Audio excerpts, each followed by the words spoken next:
طيب، بسم الله الرحمن الرحيم، والصلاة والسلام على سيدنا محمد أشرف الأنبياء والمرسلين. السلام عليكم ورحمة الله.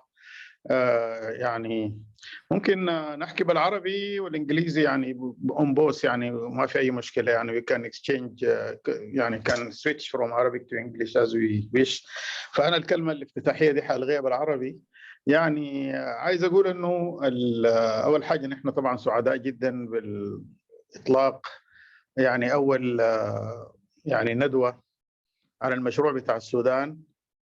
والمشروع ده هو الحقيقة يهدف إلى بناء أو المساهمة، مش البناء لكن المساهمة، لأنه يعني بكل تواضع هو مشروع يعني الهدف منه المساهمة في بناء مجتمع معرفي في سياق الثورات العربية، ثورات الربيع العربي.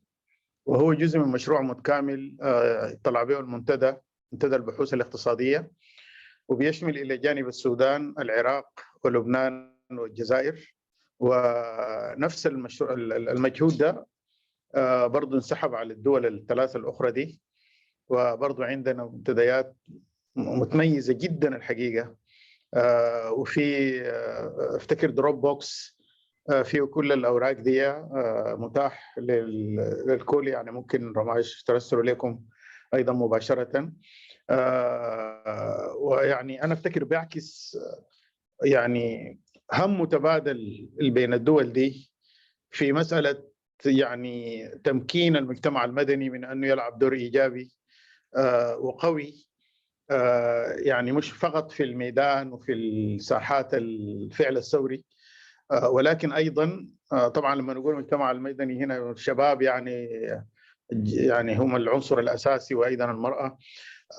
نفس الخصائص دي موجودة حقيقة وجدناها في العراق بالذات. يعني دور المرأة العراقية، وخاصة المرأة والشباب العراقيين الذين ينتمون للمكون الشيعي، يعني حصل رفض كبير جدا لمسألة استرد جاكيتنج الشباب الشيعة في المشروع السلطوي الإقليمي المعروف. وده يعني أكد أنه الجيل بتاع الشباب جيل متفرد وعنده رؤية، ووصفت في واحدة من الأوراق بتاعت العراق بأنها يعني الفردانية الجامعة، اللي هي مكنت التكوين الأفقي لتنظيمات الشباب الثورية دي في أنها تقبل الحد الأدنى في المشروع المشترك بتاعهم، وفي نفس الوقت تتصالح مع يعني الاختلاف المشروع في الرؤى وفي الانتماءات السياسية والاجتماعية والخلفيات المتباينة المختلفة وكده. اللي هو ده نفس الموضوع اللي عندنا الآن. يعني وافتكر وجود الدكتور عطا معانا هنا مهم جدا، لأنه يعني واحدة من الأشياء المتعلقة بطبيعة الحركة الشبابية المؤثرة الآن في السودان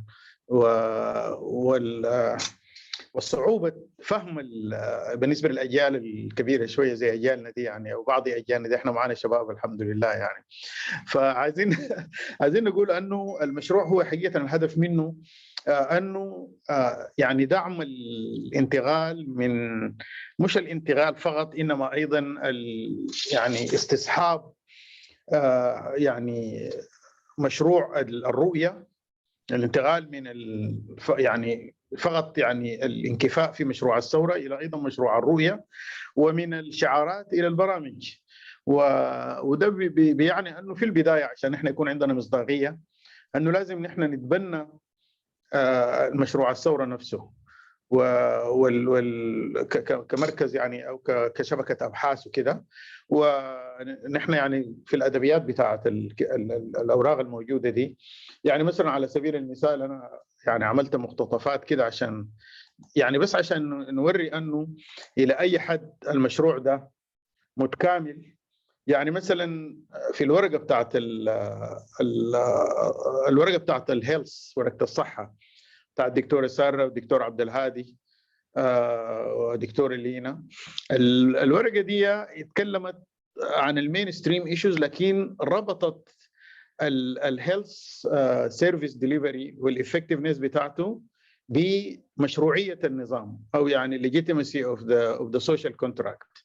افتكر ده يعني فكر متقدم جدا ومهم جدا، وهو عباره عن يعني كومون ثريد، يعني بيربط ما بين الاوراق المختلفه.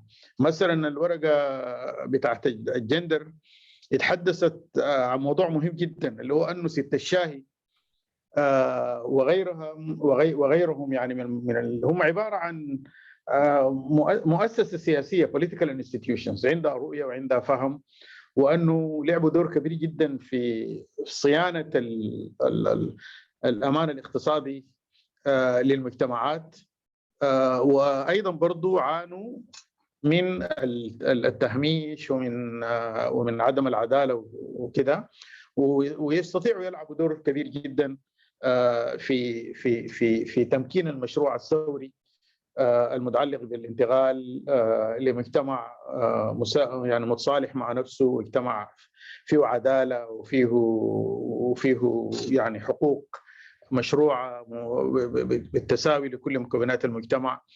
وده ايضا بيرتبط بالورقه بتاعت الانفايرمنت، ورقه البيئه والمساله بتاعت انه يعني الاثار السلبيه لمساله يعني استغلال البيئه بصوره لا تعكس العداله ما بين الاجيال، او العداله في اطار الجيل، يعني الانترا جنريشنال ايكويتي او الانتر جنريشنال ايكويتي، بتكون مهدد للاستدامه، استدامه الاقتصاد واستدامه يعني الحقوق المشروعه للاجيال اللاحقه، او العداله في اطار الاجيال. وربطت بها ايضا بمساله السلام، ومساله من ضمن اسباب الحروب وكده. والان نحن لو لاحظنا للنسخه الاخيره او الجزء الاخير من الثوره السودانيه، بنلاحظ انه موضوع البيئه، موضوع يعني استغلال المعادن، ويعني ارتباط ذلك بالمشروع يعني السلطوي بتاع المؤسسه العسكريه، او خلينا نقول القياده العسكريه الحاليه، دي كلها من الاسباب الرئيسيه اللي ادت الى انه يحصل ارتداد او محاوله ارتداد للمشروع الثوري الحاصل الان. وافتكر يعني نحن دورنا بيكون في انه نحن نقدم رؤيه مبنيه على المعرفه وعلى التحليل وكده، لتقويه المجتمع المدني المطالب بالعداله والتحقيق اهداف الثوره في اللي هي شعار الايقونه: حريه سلام وعداله. فانا داير اقول انه يعني ما عايز تقدم يعني بيب سبيتش كده ولا حاجه، لكن عايز اقول انه يعني نحن في موقعنا ده دائما بيكون في هاجس في انه يعني هل مشروع زي ده بتتبناه شبكه اقتصاديين، حيكون مشروع يعني فقط يتحدث عن الاصلاح الاقتصادي وعن استجلاب الاستثمارات وما الى ذلك، اللي هي دي ممكن تكون يعني فيها محتاجه لعمليه بتاعت خطه اعلاميه تكون اكثر تاثيرا. عاوزين نقول انه نحن مرتكزين على فهم يعني اعمق ل يعني رؤيه المجتمع المدني وهواجس المجتمع المدني. وبعدين يعني كان عندنا خطه قبل الانقلاب 25 اكتوبر في انه بعد المنتديات دي اللي هي مستندة يعني لتحليل علمي وحوار علمي وكده، أنه نحن نذهب بالنتائج والدروس المستفادة من الدراسات دي في شكل أوراق سياسات لورش سياسات مع منظمات المجتمع المدني المختلفة، نقابة الأطباء في السودان مثلا، يعني اتحاد النقابات، المعلمين، غيرهم، تنظيمات الشباب ولجان المقاومة. وطبعا وقتها كان الامل انه يكون في حكومه يعني شرعيه، انه مع الحكومه وكده، والكيانات الاقليميه المختلفه، ونتناقش في مختلف القضايا دي، لانه احنا عندنا الان يعني حوالي 12 ورقه يعني تشمل الثلاثه اوراق الحاليه دي، واوراق اخرى، ورقه عن التحول الهيكلي في القطاع الزراعي، دي ورقه يعني كبيره جدا ومحوريه خالص لانها تقع في حوالي 150 صفحة. الزراعة طبعا أهم قطاع، هو حقيقة هو الاقتصاد السوداني، فحنعمل لها برضو يعني ورشة متخصصة أو ندوة مختصصة. أيضا هناك أوراق عن الإدارة الحكومية أو يعني كفاءة الدولة في إدارة الاقتصاد، وأيضا أوراق عن التحول الانتقال الديمقراطي، وأوراق عن العلاقة ما بين القطاع الخاص والقطاع العام، وأوراق عن الشباب، وأوراق عن التعليم. ودي كلها إن شاء الله حنعمل عليها يعني ندوات متخصصة. فخلينا الآن ننتقل للأجندة ونقدم الورقة الأولى، اللي هي الورقة الأولى Gender, Intersectionality and Sudan's 2018-2019 Uprising, Experience of Self-Employed Women Sellers of Food and Beverages in Khartoum and Port Sudan and Women Farmers in South Kordofan.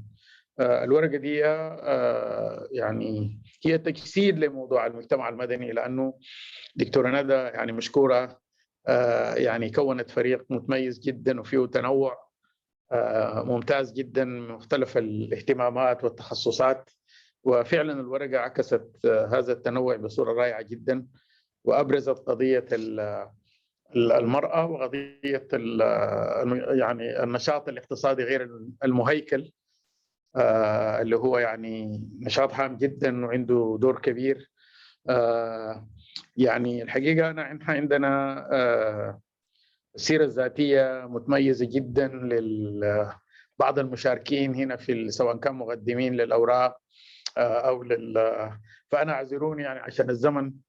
عايز أقول إنه بس باختصار إنه ندى، دكتورة ندى يعني is an interdisciplinary scholar and activist, so combining both with tremendous achievements, including a very interesting book on race and Sudan exile politics. Do we all belong to this country? This was published by Lexington Books in 2015. Dr. Anada is very active in her university, you know, as Boston University of Massachusetts, Boston. She teaches very interesting courses on gender and associated issues. She's also sits at the board of Life and Peace Institute and of several other organizations and initiatives. But I think the most notable distinction is her engagement both as a scholar as well as an activist. Ustad Susan Abdel-Jalil is a development economist with a diverse research interest in public finance, management, the education sector, and international trade. She has extensive work experience with several institutions in Sudan. She worked with me when I was a minister, and I really appreciated her contribution. And she's also a founder of the Sudanese Women Economists Association. This is a very important initiative, an association promoting women economics and policy making. طبعا معانا دكتور عزجد. I think يعني she's also يعني a notable personality. ما عندنا السي في بتاعتها يعني او البايو، لكن I'm quite sure the paper, she has a lot to do with the paper, and that paper reflects يعني her. أخيراً our lead discussant is Dr. Suad Mustafa Al-Haj Musa. She's a scholar, writer, and activist on gender and peace building issues. She's an author of a Cinder Prize winning book, Hawks and Doves in Sudan's Armed Conflict, the Baggara Women of Darfur.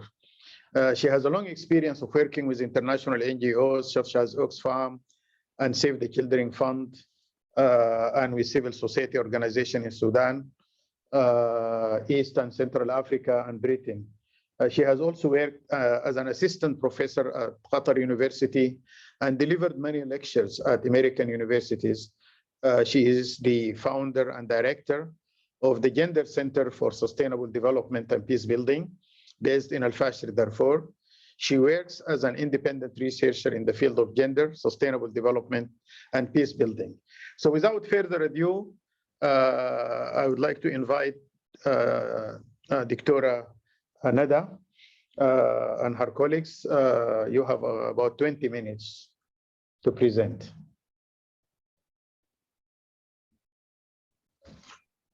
Thank you so much, Professor Ibrahim, for this generous introduction and for really bringing us together and coordinating this project.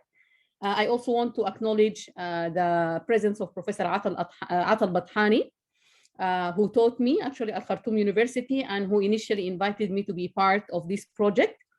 And I want to acknowledge institutional support from the ERF, the Economic Research Forum in Egypt, and the Development and Social Research Institute at the University of Khartoum. It has been really a pleasure working on this research for over more than a year now, actually, with a distinguished interdisciplinary team. And I want to acknowledge members of our team. Professor Al-Badawi has already introduced Sausan Musa Adam Abdel Jalil and Asjad Abdel Munaim, who is a medical doctor actually based in Port Sudan, and she also established a women's organization there.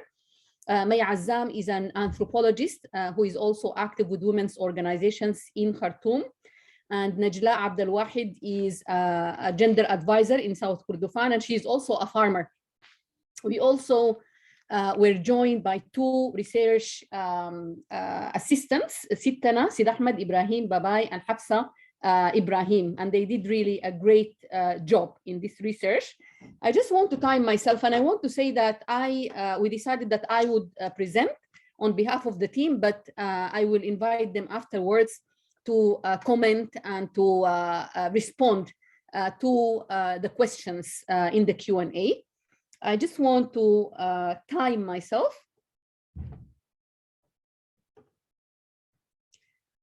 In light of recent developments in Sudan, especially the coup of the 25th of October, I want to share with you the dedication that is on our paper.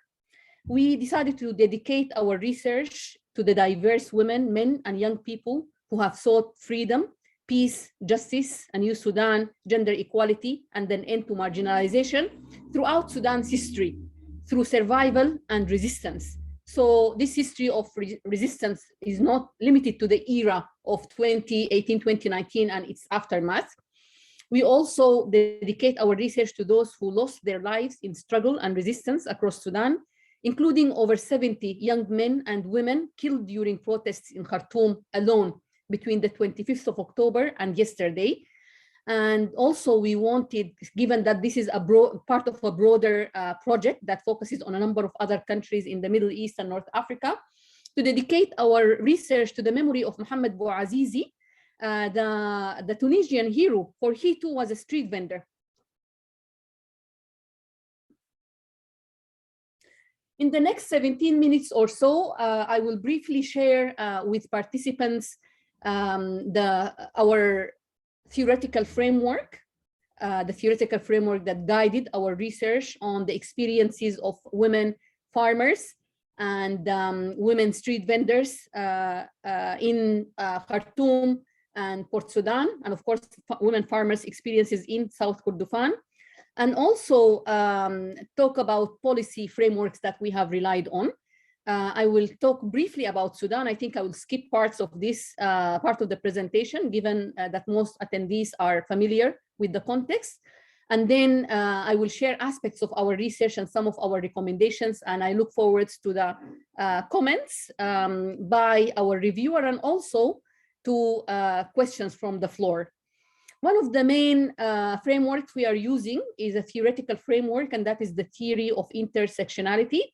It might seem like a strange word, but now it's becoming continuously familiar, including in Sudan, where several women's organizations have been working with women and others within the country in introducing them to some feminist concepts, including this term.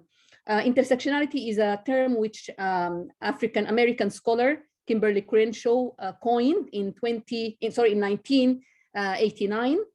And she used it to point to the intersection, to the importance of paying attention, not just to gender, for example, or to race, or to social class, or to other aspects of difference, but that we really need to look at the intersection. We need to examine the intersection of these aspects of our identities and how they shape our experiences of subordination and resistance, and how they also shape our understanding and experience of privilege in different communities. Although this theory was first introduced to examine the lives and work experiences of African-American women, it travels very well to different parts of the global South, including Sudan. Some of the policy frameworks that we draw on include the Sustainable Development Goals, several goals such as the goal that focuses on gender equality, eradicating poverty and ensuring food security, and also the goal on general equalities and on peace are all relevant to our study, and I'm sure that they are relevant to the other papers presented today. We also draw on some of the ILO policy recommendations, particularly recommendation 204 on the transition from the informal to the formal economy, and particularly recommendations on documenting the experience, not the experiences, but of generating statistics on women and men in informal economies. Some of the governing documents of the transitional period are relevant to our research, including the Declaration of Freedom and Change, which has a reference to UN Security Council 1325 on women, peace, and security, which encourages paying attention to women's participation and from the village council level up to the level of the, to the national levels, of course, and to the level of the UN Security Council. And also it allocates theoretically 40%, of seats to women at all levels, but especially in al-Majlis at-Tashri'i, or the Legislative Council, which was never actually established until the collapse of the transitional government.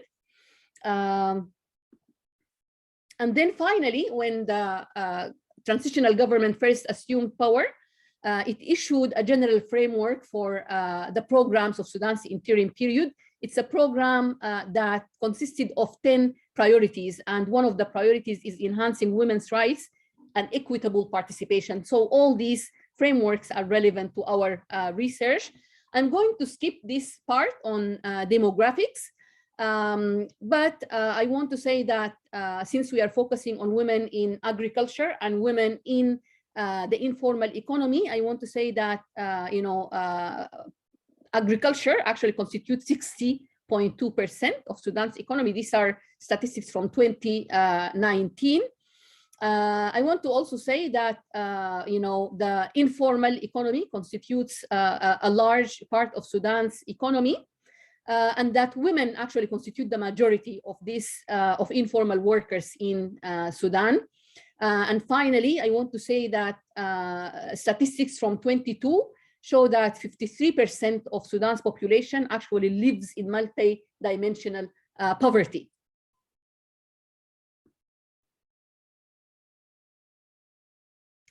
I want to mention, as is stated in the invitation to this event, that Sudan's 2018-2019 uprising is actually our third uprising. So although to an extent, youth activism since 2013 had been influenced by the first phase of the Arab Spring, it is also influenced, and it is also inspired by previous uprisings in 1964 and 1985.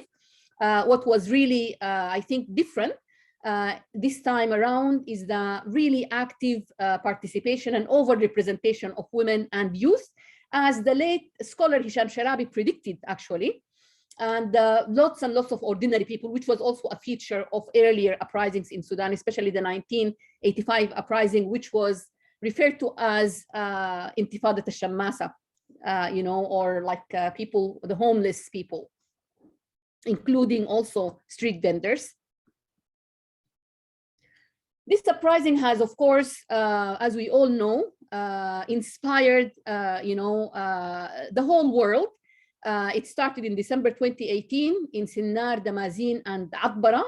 And when students in high schools actually objected to the rise in the cost of their sandwiches and rising prices of food. But of course, it is only the culmination of persistent resistance since Sudan obtained political independence, but also since 2013. Other cities, of course, joined soon. And it is, of course, the economic situation was one of the factors that led to the uprising, but it was also reflective of broader aspirations and longing for change, including political change, democratic change, and transformation in Sudan.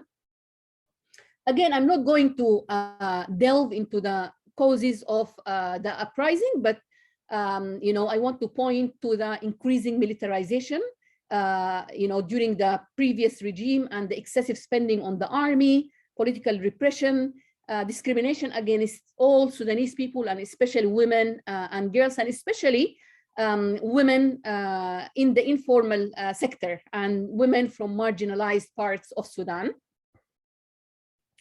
I want to also highlight the sit-in, which took place between the 6th of April and the 3rd of June, which was described as a utopia on earth, as was the case, for example, in Egypt's sit-in at Tahrir Square, and point to the fact that Sudanese everywhere participated within Sudan in different cities and towns and also in exile.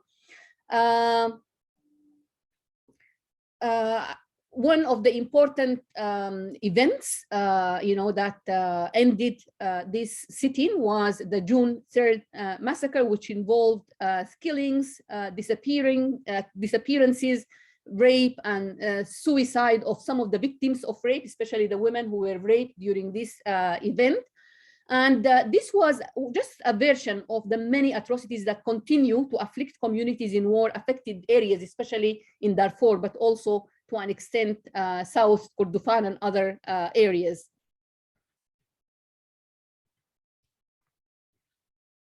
Women's participation in the uprising was not a surprise to me in particular, and to many many Sudanese, of course, and people who conduct research on Sudan.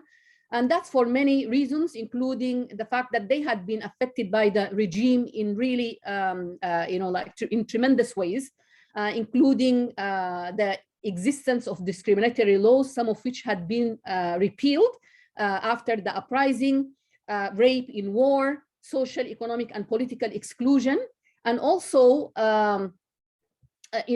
detention and violence and so on. In addition to that, we have a very strong history of women's participation and leadership in Sudan's ancient history. It is not a surprise also that the activists revived the image and the figure of the Kandaka, mother queen from ancient Sudan's history. And also women were active in resisting colonialisms in Sudan.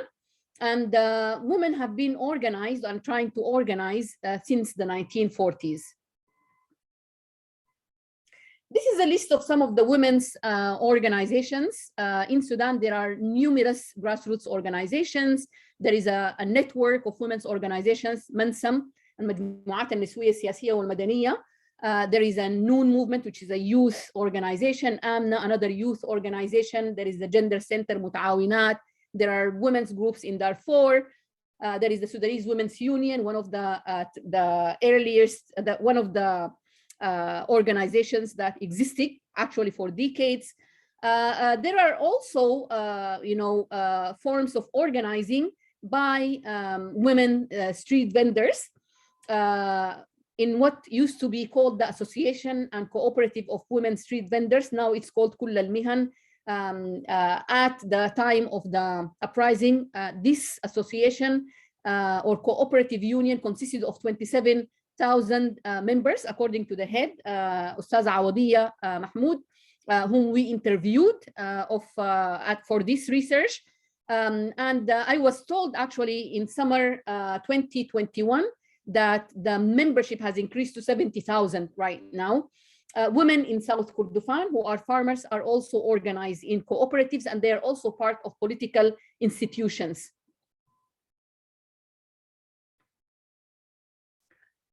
Why focus on women street vendors in Khartoum and Port Sudan and women farmers in South Kordofan? We basically decided to do so in order to complement some of the dominant narratives on the uprising. Oftentimes, when we think about uprisings and women's resistance and so on, we think about women's organizations, of which we are all, like all members of our team are part of one organization or another, and they play important roles. They play important roles in organizing women, in delivering services, and in also working on long-term transformation. But we needed to also think about ways to complement the record of women's participation in the uprising and the impact of Sudan's transition on women. We started by focusing on women in the informal economy, and then once we decided to look at other parts of Sudan other than Khartoum and Port Sudan. Khartoum is the capital, of course. Port Sudan is in eastern Sudan. It is Sudan's main, main port. Sorry, not airport, of course. It has Sudan's main port, and many parts of the Red Sea state, of which Port Sudan is part, are actually marginalized. And women street vendors in some of the cities in Sudan. I conducted research amongst women street vendors for my master's degree, and many of them actually in Adbara, which is 300 kilometers to the north of Sudan, of Khartoum, and many of the women actually had been displaced by due to environmental degradation, actually from eastern Sudan. Some of the women whom I interviewed told me that, and so we wanted to also think of change as comprehensive. When change actually touches the lives of everyone, including the most marginalized in terms of their daily lives, then we would have achieved true change and transformation. So it's not enough to just overthrow the government, but we need to think in terms of transformation that touches the lives of everyone using an intersectional perspective. Our researchers in Khartoum, Port Sudan, and South Kordofan used interviews with women farmers and women street vendors. And our researchers in Khartoum and South Kordofan also conducted focus group discussions. Every member of the research team and also the research assistants received training in qualitative research methods, including interviewing and focus group discussions, and also in research ethics before they embarked on this research. And they all, collected or got informed consent from each participant in the study. So in terms of economic, when we think about the lives of and experiences of women street vendors, we need to think in terms of economic change and economic reform, in addition to the other important factors. And in the paper, we look at the government's two-track economic strategy, the transitional government, that is. And this strategy involved stabilizing the economy in the short run through controlling inflation, while also positioning Sudan on a sustainable development path. One of the main strategies that the government wanted to undertake was, canceling Sudan's huge debt, which the previous government and governments before that had accrued. In June 2021, as a result of these efforts, Sudan was actually officially recognized as eligible to join the highly indebted poor countries club. And about 90% of Sudan's external debt had been written off. However, to be considered as part of the HIPC, a country needed to satisfy, or the Sudan needed to satisfy certain requirements, and this included austerity measures. We know from experiences in other parts of the world and in Sudan as well, is austerity measures involve policies and strategies that oftentimes widen inequalities between populations. And so the human cost had been very hard. And so when we concluded our study, actually, the charts in the Sudan Food Price Bulletin indicated that there was a high prices of the main staples of food across Sudan, including in Greater Khartoum and Eastern Sudan, and also in Kadugli. It is an area in South Sudan, in South Kordofan, where we did not carry out research. And all the self-employed food and beverage sellers we interviewed for this research said that, I have 2 minutes left actually, said that, while they were glad that the kashals or harassment at the hands of security almost ended for many as a result of the overthrow of the government, unfortunately, they continue to experience hardships because of the increase in the prices of food. One important point we focus on is that women and who are both street vendors, but also women farmers in South Kordofan, engage in a politics of care that had been essential to sustaining activists even before the uprising. And also, they continue to sustain their communities in the face of both political and economic precarity. This is the photo of Awadiya Mahmoud, the head of Kull al-Mihan, and she told team members that, quote, I went to Al-Qiyada and joined the sit-in. I stayed there until it was dispersed. The first day I went there, I addressed the protesters. I asked for support and they donated food and ingredients. I started cooking and preparing food for protesters during the sit-in. That was from an interview with Awadiya Mahmoud. Of course, not every street vendor was able to participate in the uprising. Those who were in outer Khartoum and also in Port Sudan said that they heard about the uprising. They saw the protests, for example, on TV and elsewhere, but they never participated in that. Women from other parts of Sudan, such as Kandakat, Wadi Hawar, also sustained protesters during the sit-in by producing food.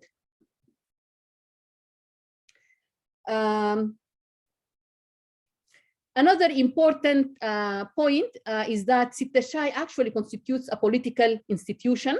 She, her tea seller sites constitute meeting points where male and female activists strategized, organized, and planned their activities. They shielded activists during Bashir's regime, and they continue to be engaged in politics. Awadiya, for example, plans to join the Legislative Council if it is ever established.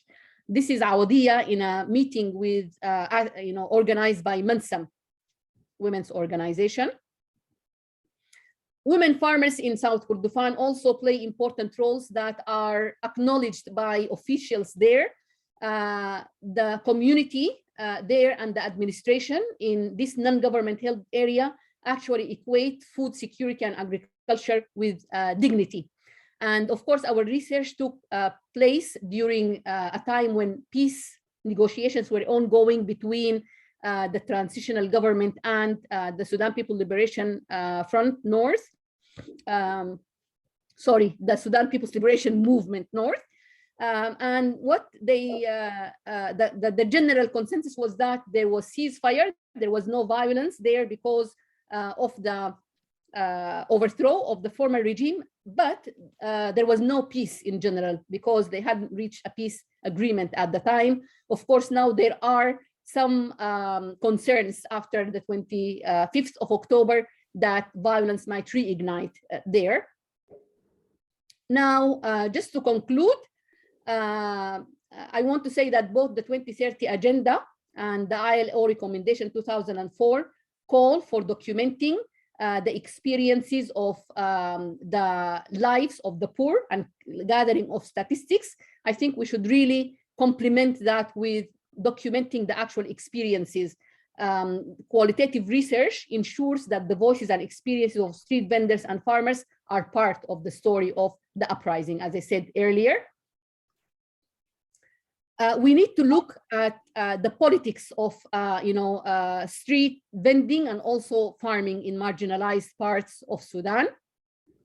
And we need to, if we rethought development, if we redefined development, not just in terms of economic productivity, but also in a wider sense that includes the politics of care. This actually ensures that the experiences of these women are valued.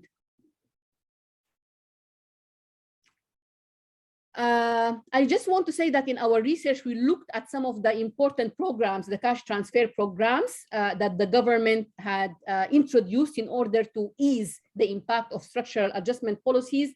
And that although this was a creative way of addressing some of the challenges that low-income communities face, it is not enough, especially in the long run, if we wanted to think about transformation. And also that program hadn't been rolled out properly for various reasons. And also, of course, we carried out the interviews in the context of COVID-19, and it has affected our interviewees across the board, but also we need to recognize the important work that these women do in order to protect their communities. Sittat al-Shai, for example, were involved in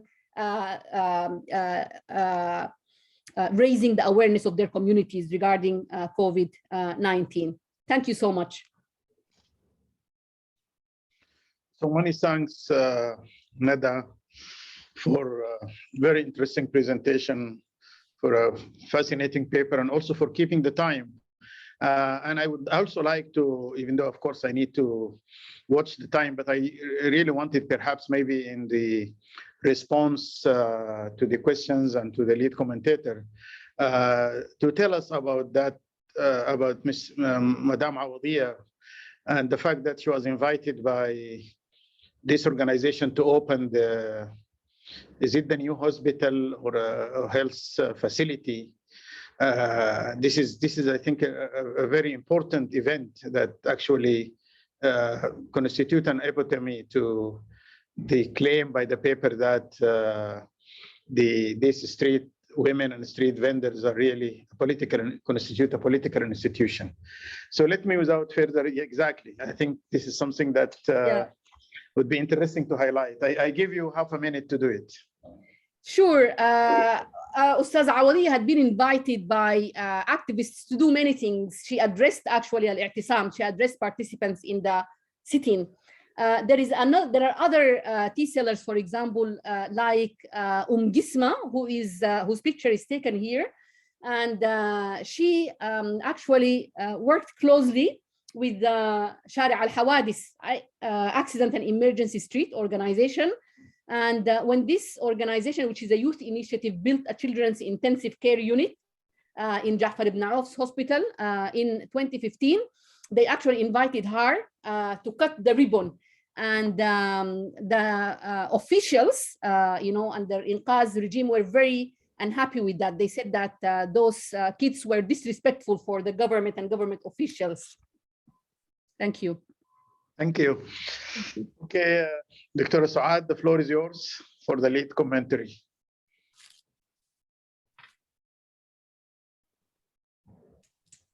Okay, thank you very much. And if you don't hear me, please just remind me so I check the microphone. Can you hear me? Yes, we can. Okay, thank you very much, Prof. Ibrahim. And thank you very much, Nada, for this interesting presentation. And first of all, I'd like really to congratulate the team, your team, in conducting this research and for this well-organized and well-presented research paper. And it's well informed. The other thing is also, I would like also to say thank you to the forum and to the Economic Research Forum for promoting this kind of research in Sudan, and especially on women, because there is always a very big gap in addressing women issues and research all over Sudan. So this kind of production of knowledge is really appreciated. So starting by this informative research, it is a qualitative research, and which also I see some has been triangulated with some quantitative data, especially that part which is concerned with the economic performance and impact on the community. As a general point, actually, as I said, the research paper is very informative, but there is it's mainly it's about the group of women, the category of selected for the research interviews, and this really indicates that women in Sudan is not a single category. And then it is different categories, or many categories. And within a single category, also there are subcategories, just as presented in this presentation, that we have women who are street vendors, some sell food and some sell tea, and some are food sellers, and some are agricultural producers, those in South Kordofan. And as you indicated in the paper, is that this situation is really similar to many other areas in Sudan that are not covered by the research. So, so that is like, we can see that we can have a general view about the women in this sector, informal sector in the whole of Sudan. And they are also mentioning about this, the question of those women. Why these women participate in the uprising, and why those women they become street vendors? Is there because they don't have any other options for income generation, and then that is the only option left for them? And why they continue despite the harassment and despite the restrictive policies that and the violence exercised by different institutions of the class, and how we understand and how we accommodate that kind of power from within those women that led them or that guides them to resist all this kind of suffering. And if we look at that, maybe we can go back and see the background of those women, the social background and the economic background, because those people, as it is mentioned in the paper, that they came as, you know, they are forced, actually they are obliged to come to the center or to Khartoum. Maybe some also go to Port Sudan, and those who stayed in the Nubel Mountains also, they did not escape the harassment because it's still the bombardments of the government, but they still continue to do their work. And something that I couldn't understand is really mentioned in this in the research paper is that the women in Port Sudan, they refuse to take part in the focus group discussion, and it is not explained why. So if they refuse to take a part in group discussion, so how could we really understand that their contribution to the very huge uprising in Port Sudan and to the whole process? So I really appreciate if that could be elaborated on. And the other thing is about the issue of the care, the politics of care, and that politics of care that, you know, it has really unfolded during this this revolution, and those Awadiya and her colleagues, they contributed to feeding those protesters, you know, by providing, as you said, as you mentioned, 10,000 people or protesters, and which is that yet is a continuation or is an expansion of the politics of care, that it is not only about the household. Those people, despite the vulnerability and despite the suffering, they can also contribute to other people to sustaining the activities, you know, especially those activities that are meant to make changes that hopefully can reflect back in their situation, you know, like what we are looking forward now. And about the changes that you mentioned, that the political changes, the economic changes, and the social changes. And unfortunately, as also mentioned there, because that research was done in July last year, and then that is just 1 year after, or 2 years after the government, and with this precarious kind of lack of stability of the government, that those women and all other poor women who share the same kind of vulnerabilities, they have not been to the very moment been able to reap the dividends of this revolution. And maybe some, despite the fact that, you know, there is no kasha, or the kasha has limited to a large extent, but still there is harassment. There is especially sexual harassment, and in some areas, and in other areas that is not within the scope of the research, then also that might be so many, as we can see now in these displaced camps in Darfur. So that is one of the things that is about this politics of care. That means there is a driving force, and that driving force is what we need as women in Sudan, not only the sellers. And that is the lesson that we need really to learn, especially from the tea sellers, because those tea sellers now, they are really a manifestation of the power of women. That women, and if they become educated, if they are become, given any kind of support, any kind of empowerment, then they can become a very strong driving force for change. And like now we see our dear, she goes to the Prime Minister and she asks to be part of the this council, Majlis al-Tashri'. And yet, because to the point there is no this legitimate or this what is it called, Majlis al-Tashri'. And so that is also one indication. But also we need to ask ourselves, is that is our idea, and that is that organization at Khartoum level. So is there the same potential for similar women and women who go through same kind of drudgery? Is there any kind of potential that they can rise up to that position of our dear, so that we have like this Bisma who given the the opportunity to open this step of that hospital. So can we create, if there is no potential, but there is always a potential, but how can we identify that there is potential so that we can work on it and we can do some work. So the other thing is about the experiences of women also during the COVID-19. You couldn't get time to cover that part. But it's about the suffering of women during the COVID-19. That the COVID-19, because as it is mentioned, that those women, they are stigmatized, and especially those in Khartoum. And that stigmatization also is just worsened during the COVID. And which is, you said that people look at them as a vector of disease. And then they stay away from them. Even though Sitta Shai there is always a distance between her and between her customers.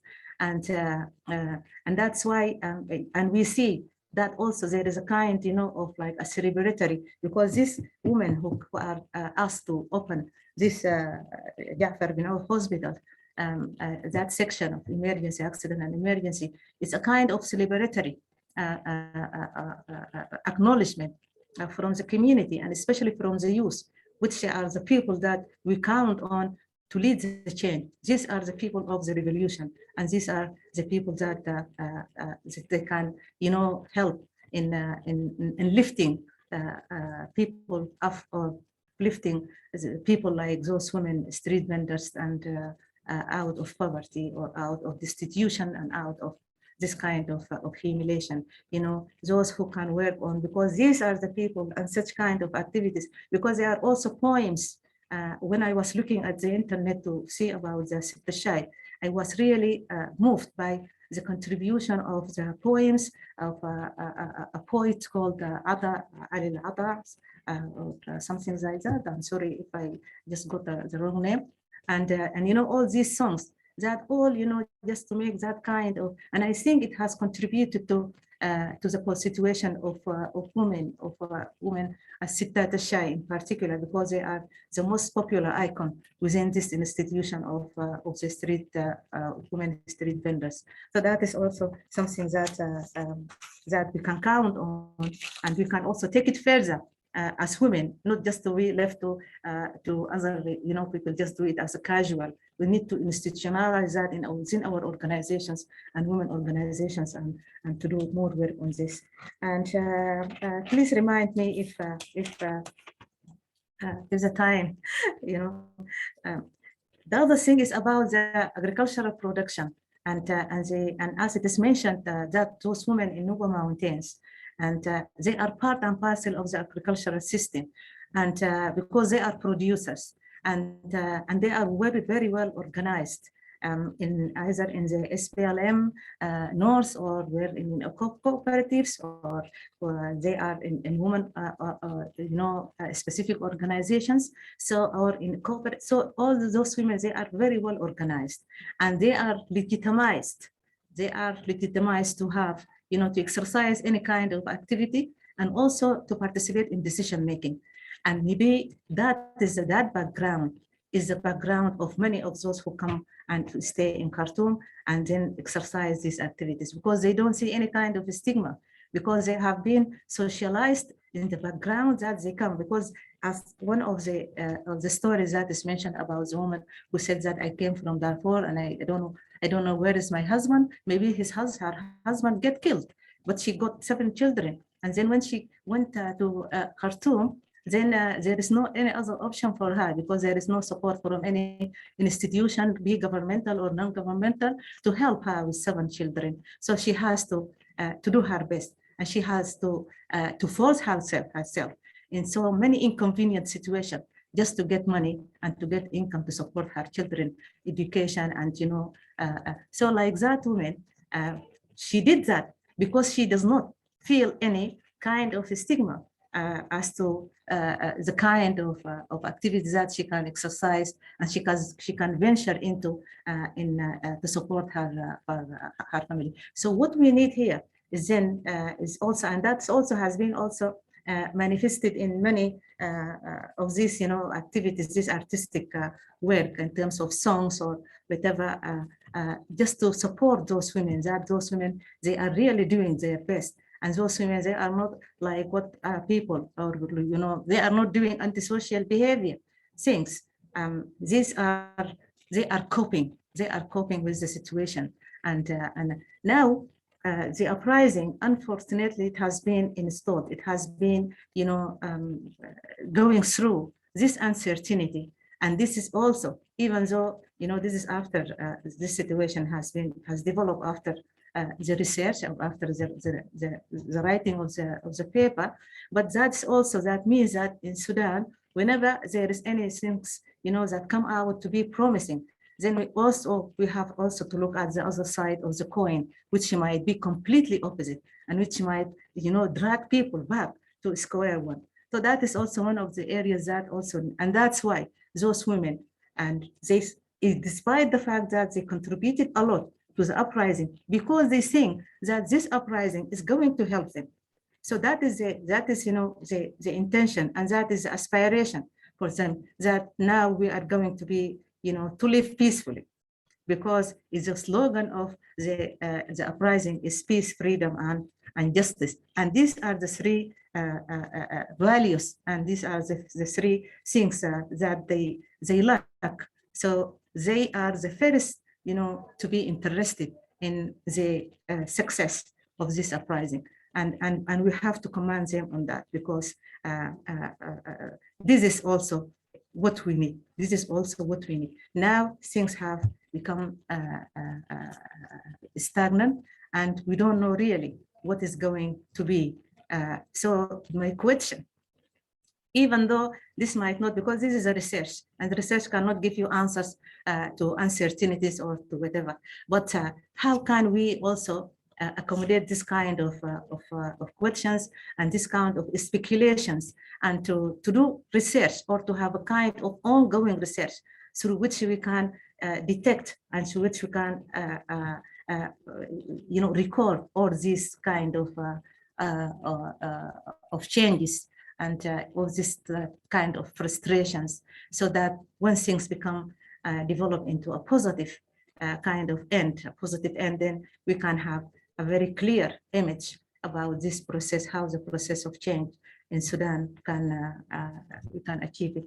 And in the very end, I just in one of my readings about these women street vendors in other areas in Asia, there was one of the scholars, and who saying that these women street vendors, they should not be called street vendors. Instead, they have to be called street entrepreneurs.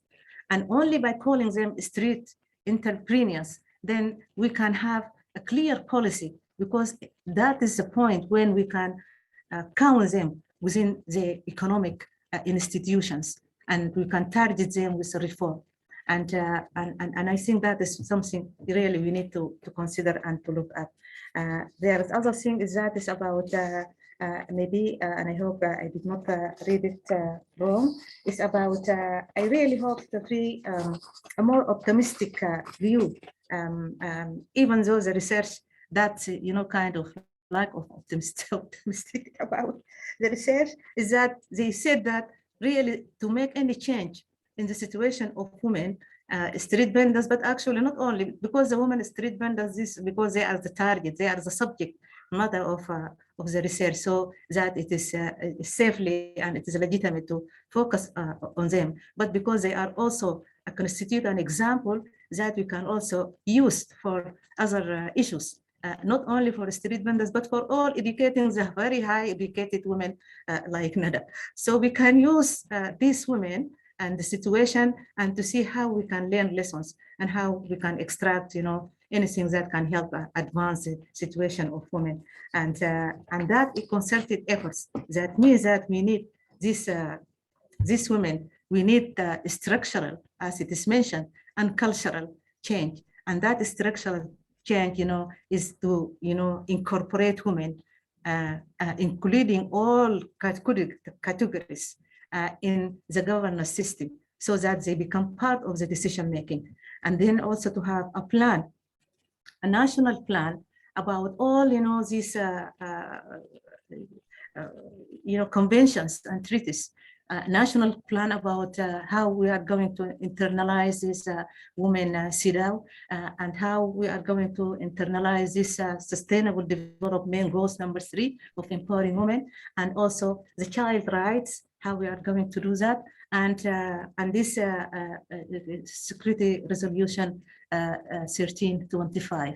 That is what we need, and if that is institutionally and at the formal level, because that is the structure, because we address any gaps and any imbalances within the structure of the system, the governance system. And at the same time, you need also to address the cultural things. That is about society. And in that society, then we can focus on the civil society organizations, and we focus on all these bodies, because even within the civil society organizations, also there are other, that organizations that we cannot relate them to any. Just something hanging there. We need also to activate them, and we need to revive their role to be supporting, because it's not about women, it is about the whole society, and it's about the future generations that who are going to govern this country and who are going to give that example. And the last thing is that is about you said that it is not clear, and that point that I mentioned earlier is that unless it needs a concerted effort, and that concerted effort is about we come together. This research and this point is about this institution who has endorsed this and has initiated this research. Is that we need really these institutions to be active and to have like a kind of holistic approach to addressing the problems of the Sudan, and we need the Sudanese intellectuals to come and to from different areas in Sudan, and especially those who have the experience of and have the knowledge to come together and to join efforts, so that we can contribute to the unity of Sudan, which has now become a very big problem in the within the current situation. And thank you very much. Thank you very much, Dr. Suad, for a very insightful and very detailed and useful comments. I would like actually, if just two housekeeping matters. We will be joined most likely at the closing session by Professor Ishaq Dewan, who has put together this project for the 4 countries that we mentioned. Will constitute the last round, or at least the 3rd round, let me say, of the Arab Spring Sudan, Algeria, Iraq, and Lebanon. So he'll be joining us. And actually now we are happy to actually have Mr. Aryan Dehan, who is from IDRC. If he's still here, I would like him to say a few words, because really the IDRC is a very progressive knowledge institution that has been supporting multidisciplinary research and actually has contributed immensely to the ARF research in general, particularly in this area. So I don't know if Aryan is still around, if you can say a few words. Otherwise, we would like to take the opportunity to extend our thanks and appreciation to Aryan and his colleagues at IDRC. Dr. Ibrahim, Aryan had sent a message at 4:55 saying to your kind self and the panelists, saying that he thanks everybody for an excellent panel and important research, and that he would have to leave for a few minutes and will try and return later. So Okay. I would let you know. So if he comes back, he will be joining Ishaq on the closing session. Yes. Just to give us a broad perspective about the importance of these issues for the knowledge community in the region and outside the region. We have 20 more minutes to go. So I would like actually to ask, just for the interest of time, that for those who would like to ask questions or make comments, to make it kind of telegraphic, because I want to give the general discussion 10 minutes and then another 10 minutes for Nada and her colleagues to not to respond really, but to selectively respond to whatever things they would like to highlight. So the floor is open.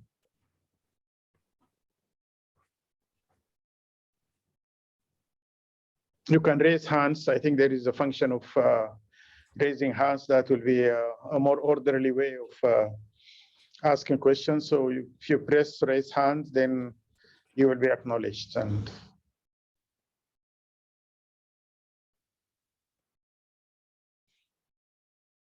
maybe while we wait for questions, we can ask members of the team to just respond to very few questions that Dr. Suad raised. What do you think? Okay, and I would like actually to acknowledge the presence of Ustaza Mai Azam, who joined also. She's a member of the team as well. Yes, thank you very much, Suad. These are really important and insightful comments. One of the questions you had was, what about the research methods used in Port Sudan and why women there agreed to be interviewed but refused to participate in focus group discussions. And I would like to invite Asjad to respond to that. يا دكتورة عسجد لو ممكن تجاوبي بالعربي أو الإنجليزي على إنه ليه النساء ما شاركوا في الفوكس جروب ديسكشنز في بورت سودان لكن وافقوا على الانترفيوز. شكرا يا دكتورة ندى، شكرا يا أستاذ سعاد، تشرفت شديد. كان برزنتيشن جميل، شكرا لكي.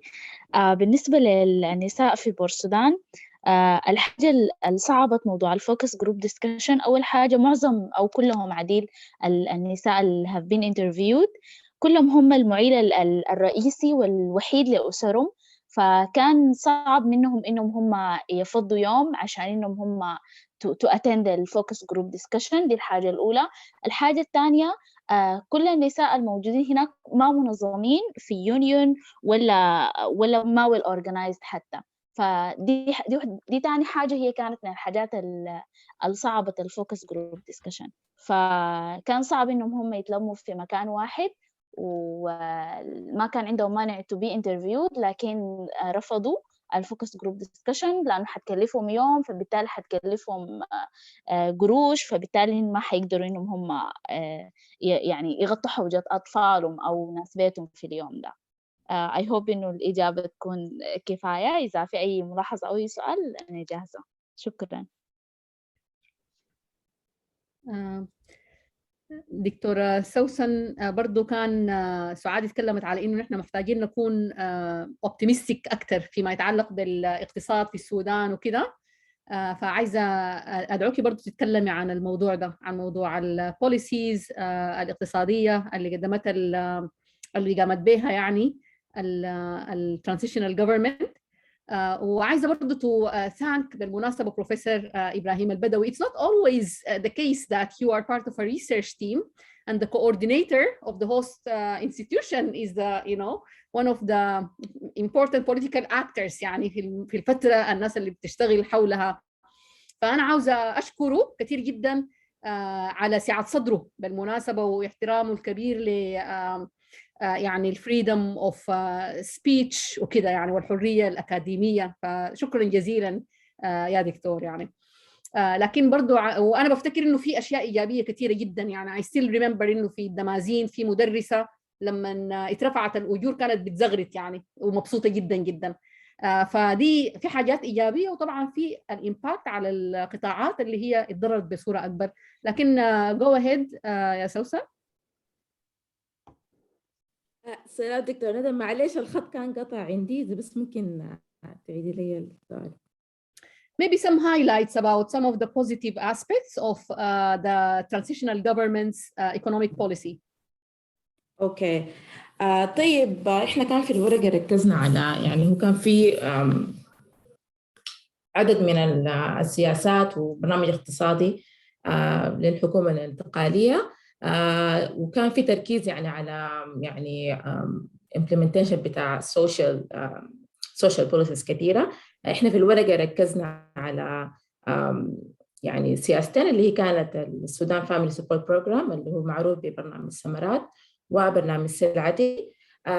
برنامج الثمرات هو كان يعني برغم من انه كل المشاكل اللي حصلت في الامبلمنتيشن، المشاكل السياسيه والمشاكل المؤسسيه والاقتصاديه، لكن يعني فعلا كان هو عباره عن ثوره في موضوع السوشيال سيكيورتي بوليسيز في السودان. دي لاول مره يكون في الكفرج يعني يكون كبير بدرجه انه يعني التارجت 80% من السكان. كان يعني الميديم الرئيسي للتحويلات النقديه ما بتعتمد بس على يعني مبالغ ماليه بتسلم للناس يعني في يدهم، لكن كان في انوفيشن من ناحيه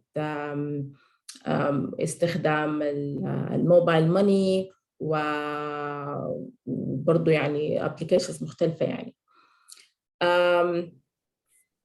وده ادى انه ناس كثير هم marginalized من ال traditional social security programs انه يكون عندهم access للبرنامج ده. وكان يعني طبق في ما كل الولايات لكن عدد من الولايات يعني. فواحدة من الأسئلة اللي كانت اتطرحت يعني بعد 25 يوم الانقلاب، واحدة من الأسئلة اللي كانت بتطرح إنه حصل شنو لبرنامج الثمرات.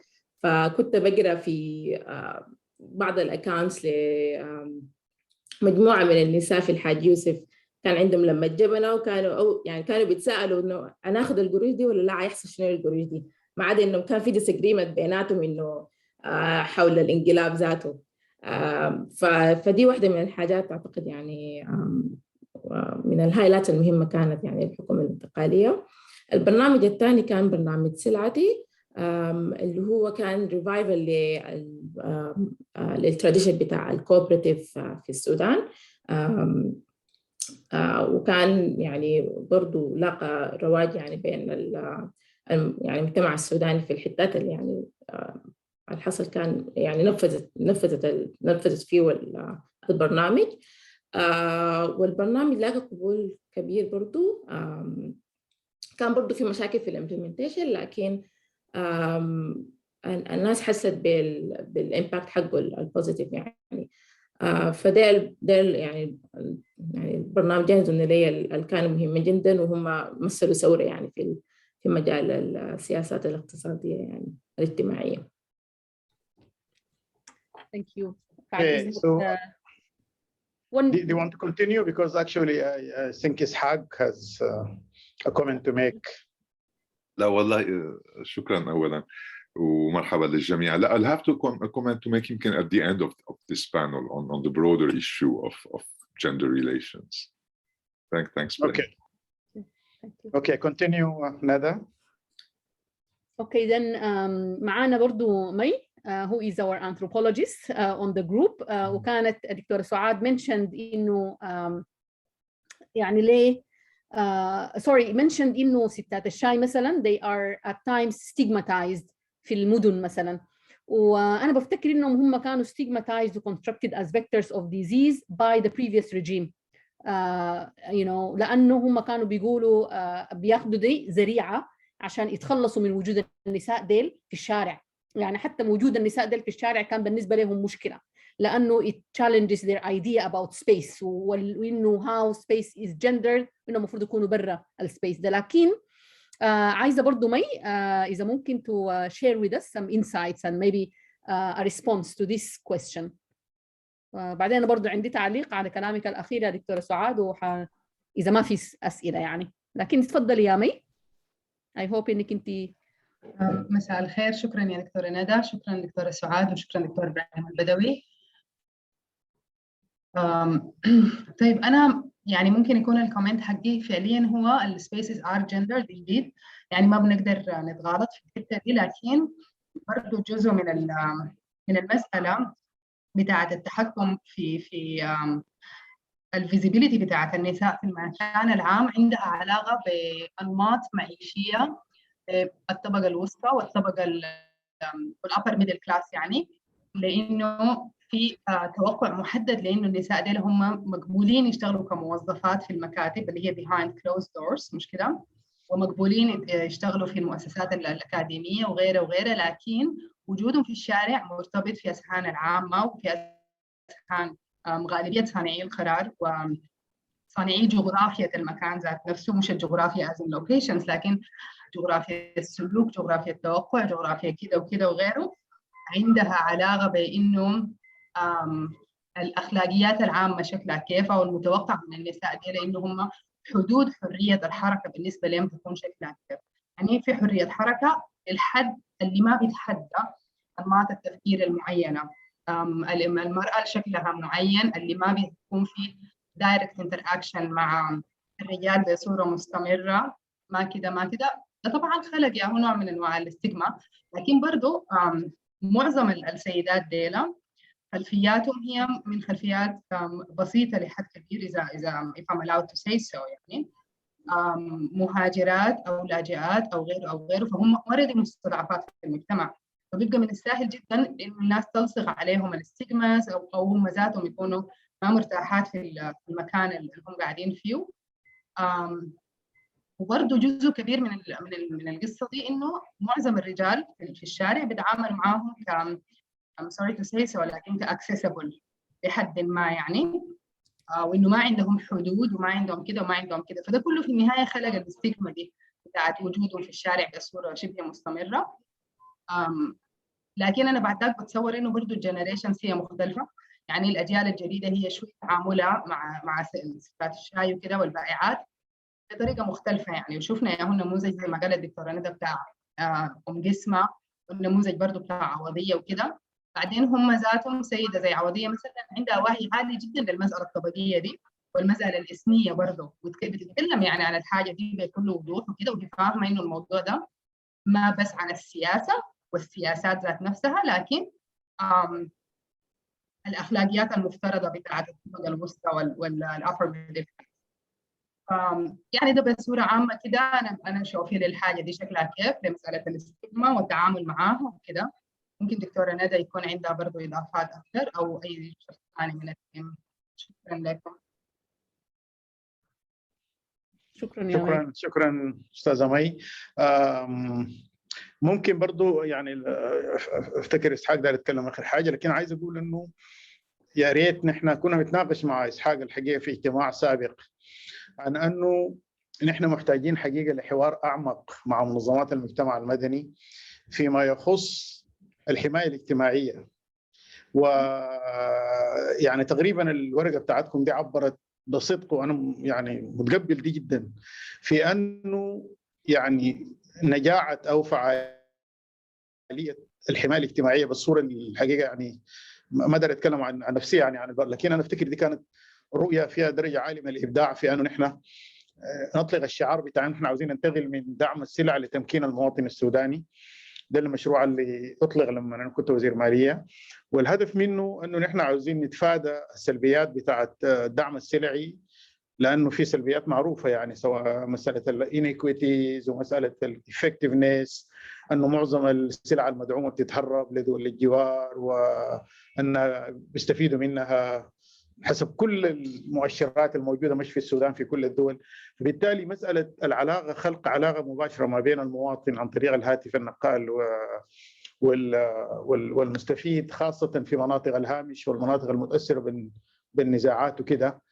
يعني ده ممكن يكون برنامج، لكن يعني عنده معقوليه لانه بحقق اهداف اجتماعيه مهمه جدا، لكن في نفس الوقت تم في وقت فيه واحنا ما كان عندنا امكانيه نبني حوار فعال مع منظمات المجتمع المدني حتى انه نطور يعني قاعده شعبيه للبرنامج ده. وانا افتكر ده حوار هسي مهم جدا، وممكن يكون ده واحد من البرامج البحثيه المستقبليه اللي ممكن نتكلم عنه.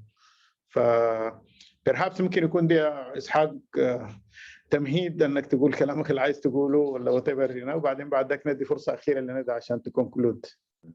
لا شكرا ابراهيم. لا المساله اكيد اللي انت هلا طرحتها مهمه كثير، خلينا نحكي فيها، ويمكن كمان دور الثقه بفكر له أهمية يعني إنه بدل ما السلع تكون subsidized، الواحد تكون عنده ثقة كافية إنه برنامج آخر يقدر يمشي. بفكر هذا الشيء بتطلب علاقة أفضل كمان بين الناس والحكومة.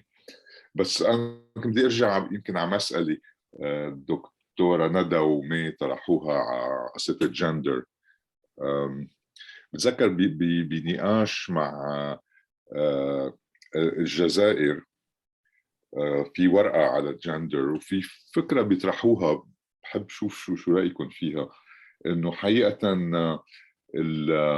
البارتيسيبيشن تبع النساء في المظاهرات كانت مثل ما بتوصفها دكتورة مي صعبة يعني سوشيالي، ولكن الجروبات تجمعت وطرحت سلوغنز، ونوعا ما هال constant participation every Friday يعني they described it as some kind of a bargaining of feminist groups with society, I mean the society of the Hira, on the place of feminism in this new identity حقيقة يلي الشارع بيخلقها.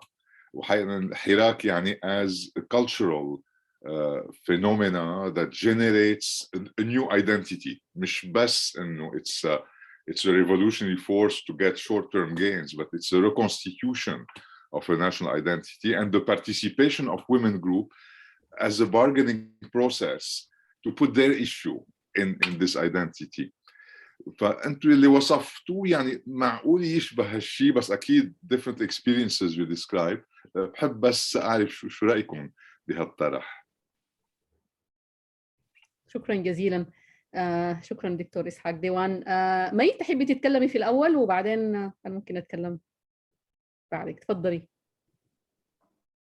أنا ما سمعت السؤال كويس لأنه بس الترانسليشن شوية الانتربريتيشن معلش لخبطني حبة، فإذا ممكن بس كان يعني أنا هايبيكت شوية من السؤال إنه الحراك وكده بتاع النساء، وإنه هل هو فعلا حراك سياسي ولا لا، مش كده كان السؤال؟ هو الحق علي مشان بنقل من العربي للإنجليزي يعني لا اتس اوكي. إذا فيني لاقي طريقة تكون لغتي العربية مثلكم بقعد 2-3 بالسودان يعني هذا هدف. لا معلش العفو.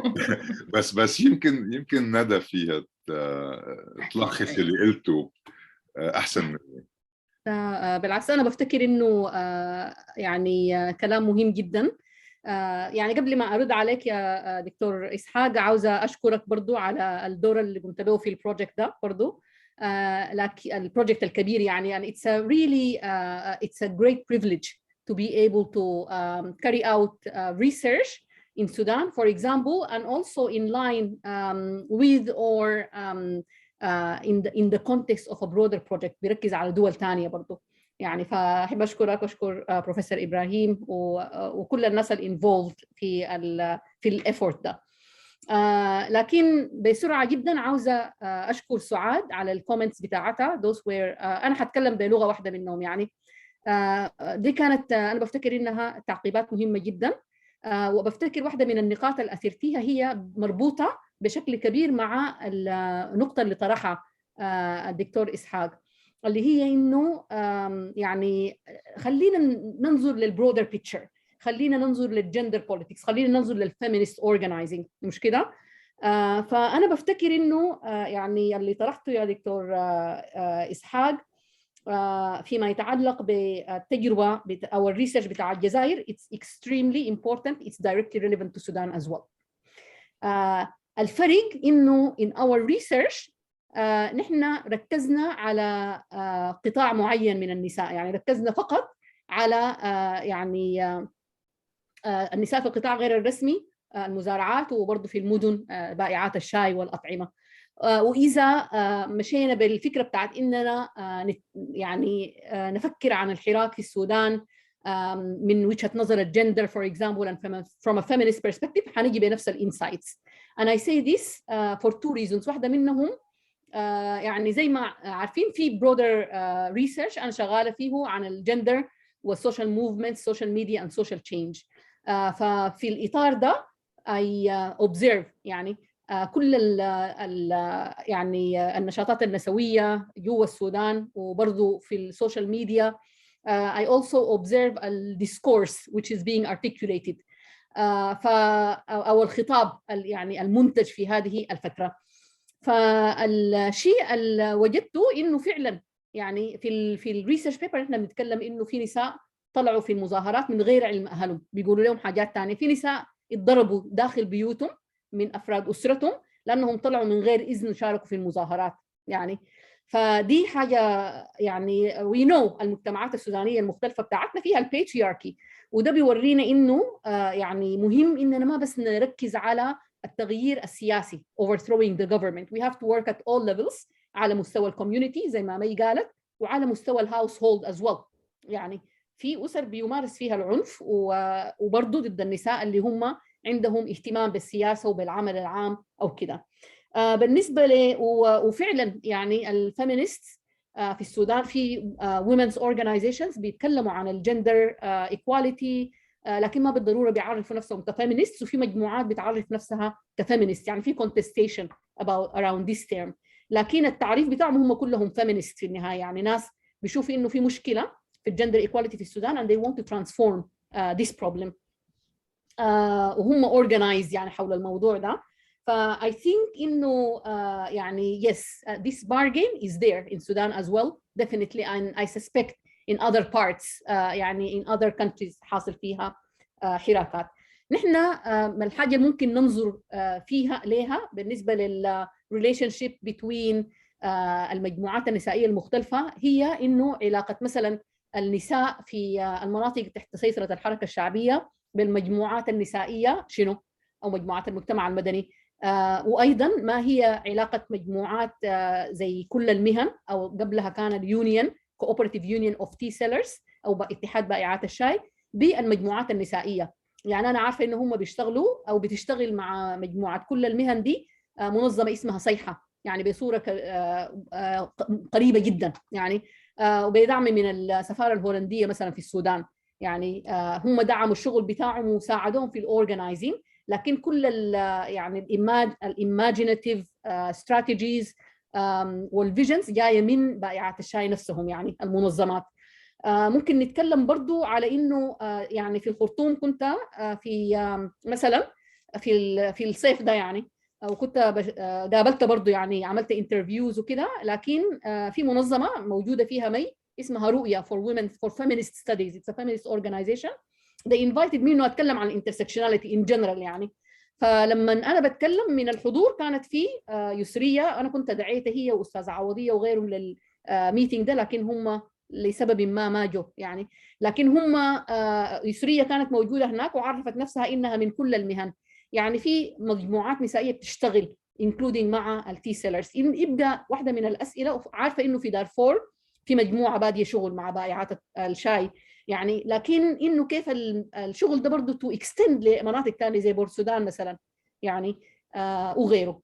فمعلش إنه طولت، وشكرا للنوتس يا دكتور إبراهيم البدوي. I noted them and they will inform the revision بتاع research paper. Thank you very much. Thank you so much. This is really a wonderful beginning. And we wanted actually also to move to the other two very important sessions. And I would like to ask you the permission to continue straight, because we have eaten up the time for the break. I think we still have the stamina and the energy to continue. So I will go straight to the second session. And the second session is on addressing sustainability and equity challenges in managing the environment and natural wealth in Sudan. This is, again, a collaborative paper led by Professor Rashid Hassan in collaboration with Hassan Abdel Noor, Ismail Juzuli, and Yasser Khairi, addressing the sustainability and equity challenges. I like also to acknowledge and thank Rashid and his colleagues, and say a few words derived from the short bios that were given to us. Rashid actually is an emeritus professor, University of Pretoria, South Africa. Rashid is a very distinguished economist, and in the kind of second half of his illustrious career, he specialized within the research on agriculture, development into environment and natural resource issues. He served as the Secretary General of the Higher Council for the Environment and Natural Resources for the government of Sudan. And he started, kind of a tremendous and creative work at the council. But then, of course, he resigned after the coup, or in fact, immediately after the coup.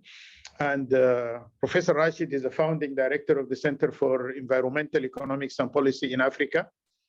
He's previously worked at various international institutions before joining the University of Pretoria, including the International Maize and Wheat Improvement Center. He has published widely. He's also the recipient of Kenneth Boulding Award of the International Society for Ecological Economics in 2019. He is the founder, chief editor of the African Journal of Agricultural and Resource Economics, an associate editor and a member of the editorial board of many international journals, and has published 14 books and over 180 articles in international scientific journals and book chapter. His co-author, one of his co-author, Hassan Usman Abdel Noor, he's a qualified practitioner, forester cum environmentalist, 40 years of professional forester in the field, lecturer in higher education institutes of forestry education in Sudan. He also advised and consulted with international organizations such as the World Bank, FAO, UNDP, and UNEP. He's the founder and co-owner of Hassan and Taj Consultants. He's director of research and chair on Gum Arabic, and author and co-author of many books and papers published in reputable journal. One of the other co-authors, Ismail Juzuli. By profession, he's an energy, climate change, and environmental specialist. He has a PhD in physics and mathematics. So this is a fairly multidisciplinary team, just like the first paper. Worked at the Ministry of Industry, and then the Ministry of Energy, and the Higher Council for Environmental and Natural Resources since the late 1990s up to 2014. He's the vice chair of WG3 of Intergovernmental Panel on Climate Change in Geneva, Switzerland. The vice chair of IPCC, acting chair and then vice president and bureau member of the United Nations Framework Convention to Climate Change. Yasser Ahmed Saleh Khairi is a senior legal advisor, legal expert at Higher Council for Environmental and Natural Resource. Mr. Yasser has more than 24 years working experience in practicing law, with 17 years of leadership skills and developing public awareness about law, with particular focus on environmental law. Last and but not least, we have Nasreen Saim. Is an environmental and climate activist, started activism in 2012 with a bachelor's degree in physics from the University of Khartoum. She pursued her master's degree in renewable energy from the same university. General Coordinator for Youth and Environment, Sudan, under the acronym YES, platform to give all environment working youth the networking they need. Also, Mrs. Saim is the chair of Sudan Youth Organization on Climate Change, which is a youth-led organization. She was recently chosen to chair the UN Secretary General Youth Advisor on Climate Change, along with 6 other young climate activists. I think all of us as Sudanese and others from the region, we were very proud to have seen her addressing the climate summit in the UK, which was held recently, in a very eloquently and courageous way. She stated the aspirations and the concerns of the youth about and the environmentalists about the issue of the climate change and the preparation of the world leaders to support meaningfully the climate change.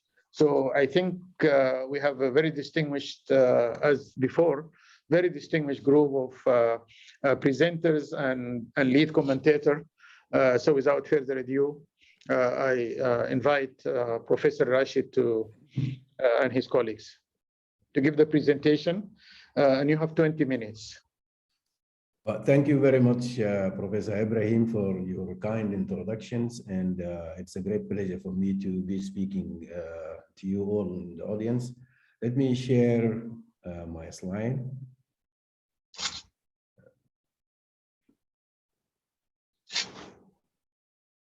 Share screen. That.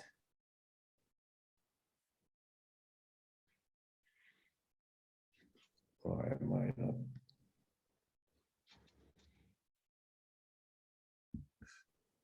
Having a bit of a problem sharing on this one.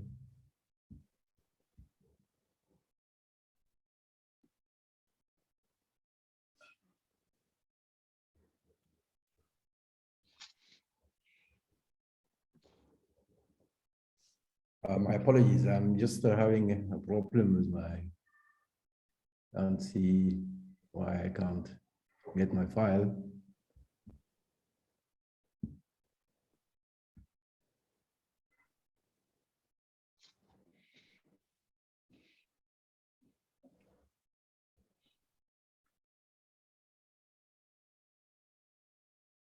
Are you getting this now? No. Okay. No. Okay. Not yet.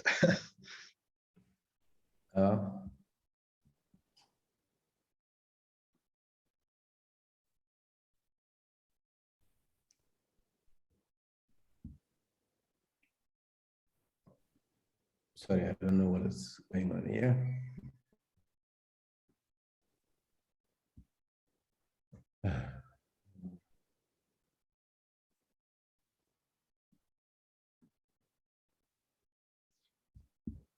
Is it coming?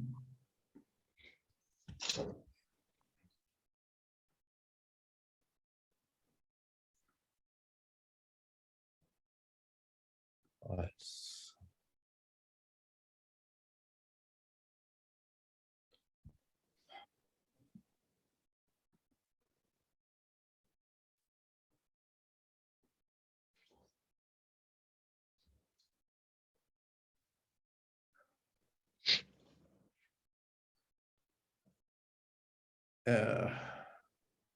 This is beating me. My apologies, people.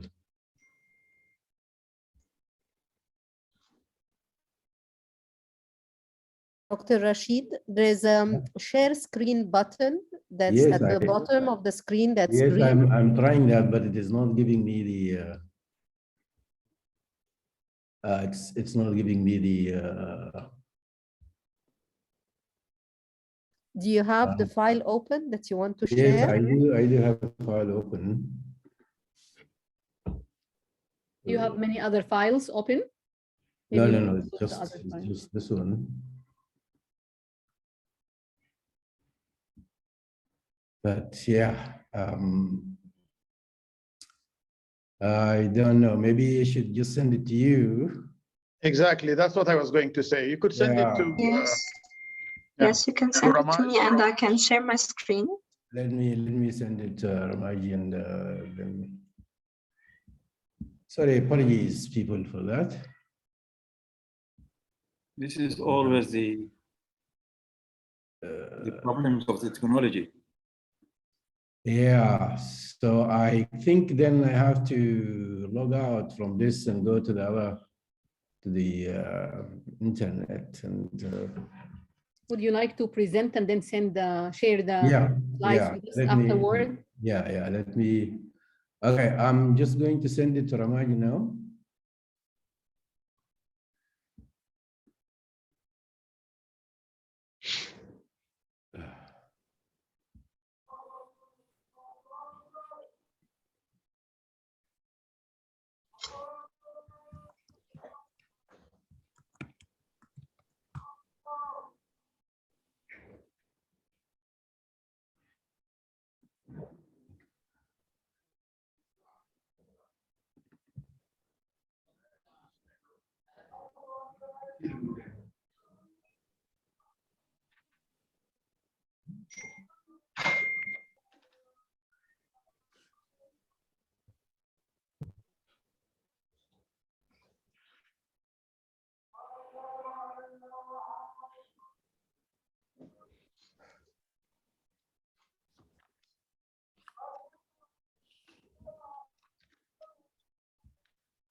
Okay, I have sent it. Apologies again. Let me just put the slide and start the speaking. Let me begin on behalf of my co-authors to express our thanks and appreciation to ARF for the support and the opportunity to be part of this effort. We have taken the task of looking at the how the environment and the natural wealth of the country has been managed. The papers concerns the sustainability and equity aspects of managing natural wealth. And these are very important in our opinion for the ARF project, the Hirak project, because like most countries in the region, the core elements of the uprising have been the youth and the marginalized. And ensuring sustainability. Okay, are we seeing now?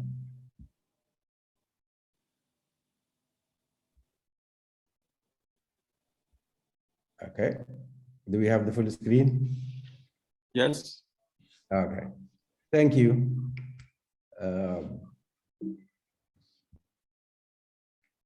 To move up and down. Okay, you can move the slide. I can't control it from here, of course, because it's displayed from your side. Next, and because the core, as I said, the core elements of the uprising, like in other countries, have been the youth and the marginalized, and of course, ensuring sustainability is basically about protecting their rights for a better future, and of course, equity is necessary for securing lasting peace, justice, and sustainable development and inclusive development. And of course, these are their demands of the forces of the Hirak. Now, we've covered the aspects of sustainability and equity from the macro aspect, and at also resource sector levels, and addressing challenges for urban and rural environmental management. And of course, underlying key element of that is the way the management of these resources have been governed. So the governance systems are important. Next, please. And so at the macro level, we have, the paper looked at how the Sudan's macroeconomic management and policy have balanced the choices, the balance between current and future consumption. And although Sudan, the numbers, the statistics show that Sudan is rich in natural wealth and resource abundance, but the questions have been to what extent that abundance have been managed sustainably. Show the next slide, please, which shows that more than 50% to 60% of the foreign exchange earnings of the country come from the liquidation of the mineral resources, especially gold and oil. And previous, please. And so, but the data suggests that we have not been managing and using the resource rent and the revenue from the liquidation of these resources sustainably, because most of the biggest share of the spending, the government spending, is on current consumption and very little. And if you can please go to the next slide and up and after. Next.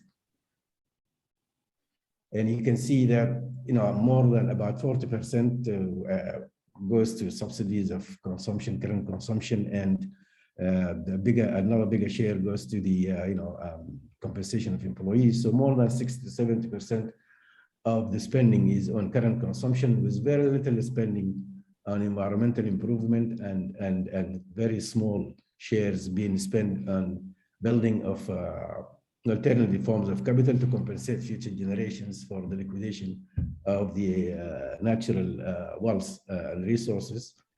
And so it's clear from the data that Sudan is drawing down its natural wealth and is going into on an unsustainable path of development.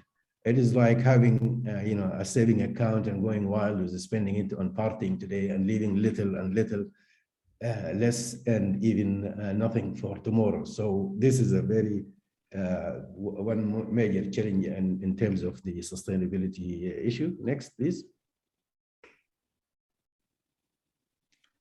We are not only wasting natural wealth and depriving future generations from the opportunities for income and employment in the future, but we are also leaving them behind with bigger burdens and in terms of causing serious damages to the environment, the national ecosystems, and also the human health.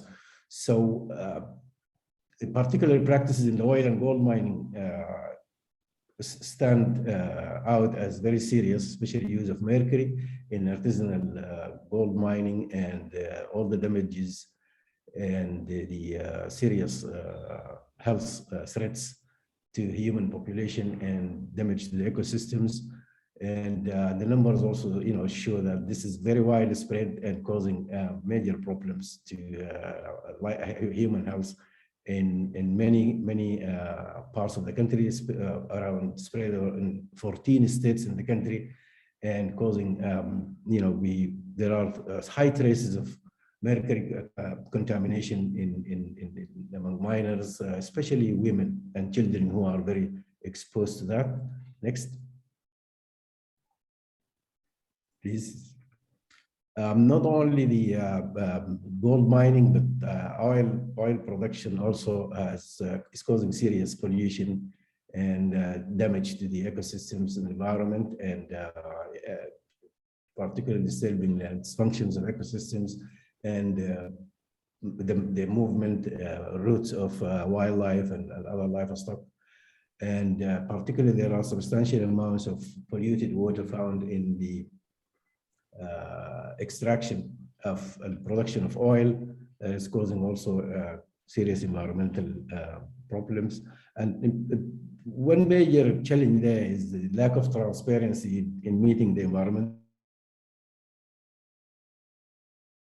Till now, the oil field sites remain a no-go zone and not open for public visitation or examination. And also another major pollution problem to the environment we have is from the obsolete pesticides that have been there stored and not dispersed for years and years now in major areas in agriculture, especially the Jazeera scheme. Also the atmospheric pollution, another major environmental problem and challenge that we need to deal with. We are just going to turn to that next as we speak with on the climate change. Please, next. Yes, so another major challenge facing the environmental management in Sudan is the fact that the country is already hot and dry, is very vulnerable to predicted adversities of climate change in the country. So increased warming and drought is a big threat, particularly to the millions of people rain-fed agriculture and pastoralists. Also floods are another threat to agriculture and other, infrastructure and all kinds of other damages. The major factors behind that are the excessive removal of green cover, the biofuels, the agriculture expansion of mechanized agriculture, human settlements are major sources of greenhouse gases which are responsible for these environmental problems and the risks of climate hazards. Sudan also relies still very heavily on biomass and fossil fuel, representing the second largest source of atmospheric pollution, 11% of the greenhouse gases emissions. The road transport is another source of atmospheric pollution, contributing the biggest share, 41% of all energy emissions. Another important policy failure is the high subsidy on dirty fuels like electricity and petrol, and the fact that these subsidies are not only harmful for the environment, but they are regressive because typically those who own cars that use fuel are not the rich. Next, please. Other challenges the paper addressed, looked at related to important key ecosystems and processes threatening the functional integrity of those ecosystems. The major serious problem of desertification and threats to the conservation of biodiversity in terrestrial and marine environments. We Sudan also still suffer from very excessive deforestation and again, overgrazing and the unwise expansion in mechanized agriculture, causing serious desertification, land degradation problems, with very serious negative impacts on the livelihoods of millions of people in the rural areas of the country. Among the factors are also the climate factors, the drought episodes, and of course with the wildlife. We have weak regulation in protection of wildlife, conservancies, and we do still have illicit trade in wildlife products and poaching. And recently, the mining activities are expanding also in some of the national parks, also causing serious problems and disruption to the protection of and conservation of biodiversity. Similar challenges we face in the marine ecosystems and the inland waters as well. Next, please. Sudan also faces major challenges and problems in environmental management in the urban environment. Among those are the very poor solid waste management systems that we have.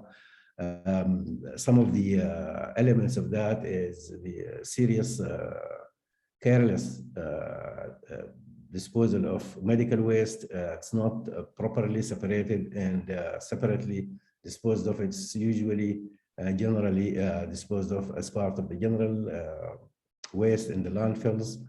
And the vast majority of the hospitals lack the on-site incineration capacities.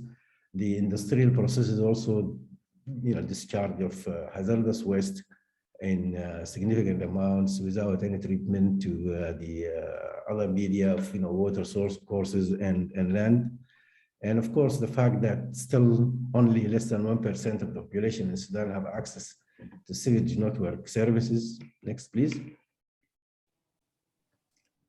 In addition to those in the urban environment, we really have we lack sustainable urban living quality and poor urban planning, which aspects of that you will see that there is a proliferation of the informal settlements and unregulated slums, usually in areas where they are prone to flooding, and that's where we are having serious problems with the damages of floods every year, and affecting basically the poorest of urbanites. That's where they reside. And the current practices to really is just current reactive management to just cope with the response, but not dealing with the major sources of the problem and fixing that. It's such as having an integrated water management approach to managing flooding. Next. Yes. Now, of course, behind all those challenges and problems, a number of institutional policy failures that are underlying factors. For instance, that need to be reformed. For instance, the one major challenge facing the peace process is the disputes over land, especially for those millions who have been displaced from their homelands as a result of the conflict, an armed conflict that is still not resolved. Another policy problem is the fact that the incentives in the investment policies and regulation that really encourage large-scale agriculture and mining with land lease concessions that really disadvantage the local communities need to be looked at, reviewed critically. One other important omission is the fact that there is very weak regulation and enforcement of regulation environmental legislation in terms of the environmental and social impact assessment standards and protocols, and the fact that it has actually gone missing, unfortunately, from the newly approved investment encouragement law of the 2021. And also weak regulation and in terms of the protection of the conservancies and forests and protected areas. Next, please. Next, please. And so just apologies for the problem we had in the technical problem encounter. So I'm rushing you through this, but just to compensate and make up for the time that we have lost there, we think that to deal and address these problems and challenges, one important thing is that to recognize that the environment is not really a top priority in the macroeconomic planning and policy making, and so integrating the environmental concerns into the general economic development planning is important. One suggestion there and guidance would be to align all its investment and spending allocations and fiscal outlays with having in mind the sustainable development goals to be important guidance for allocation of resources and spending. We definitely, Sudan needs to be able to recover sufficient and reinvest sufficient shares of the resource rent, which is the value of the natural wealth that after paying all the other factors of production their marginal contributions. And we need to reinvest in the environmental conservation more and in building alternative forms of capital to compensate for the liquidation of the exhaustible resources through the extractables. In terms of the pollution threats to human health and ecosystems, the major problem of dealing with mercury is the process of ratification of the Minamata Convention on Mercury, which we have advanced a great deal past the approval of the Council of Ministers so far, but then of course, like many other things in Sudan, it's now on hold. We need to complete that and at the same time then have national policies that are consistent with the convention regulations to deal with the problems of mercury pollution and its serious damages to threats to human health and the ecosystems.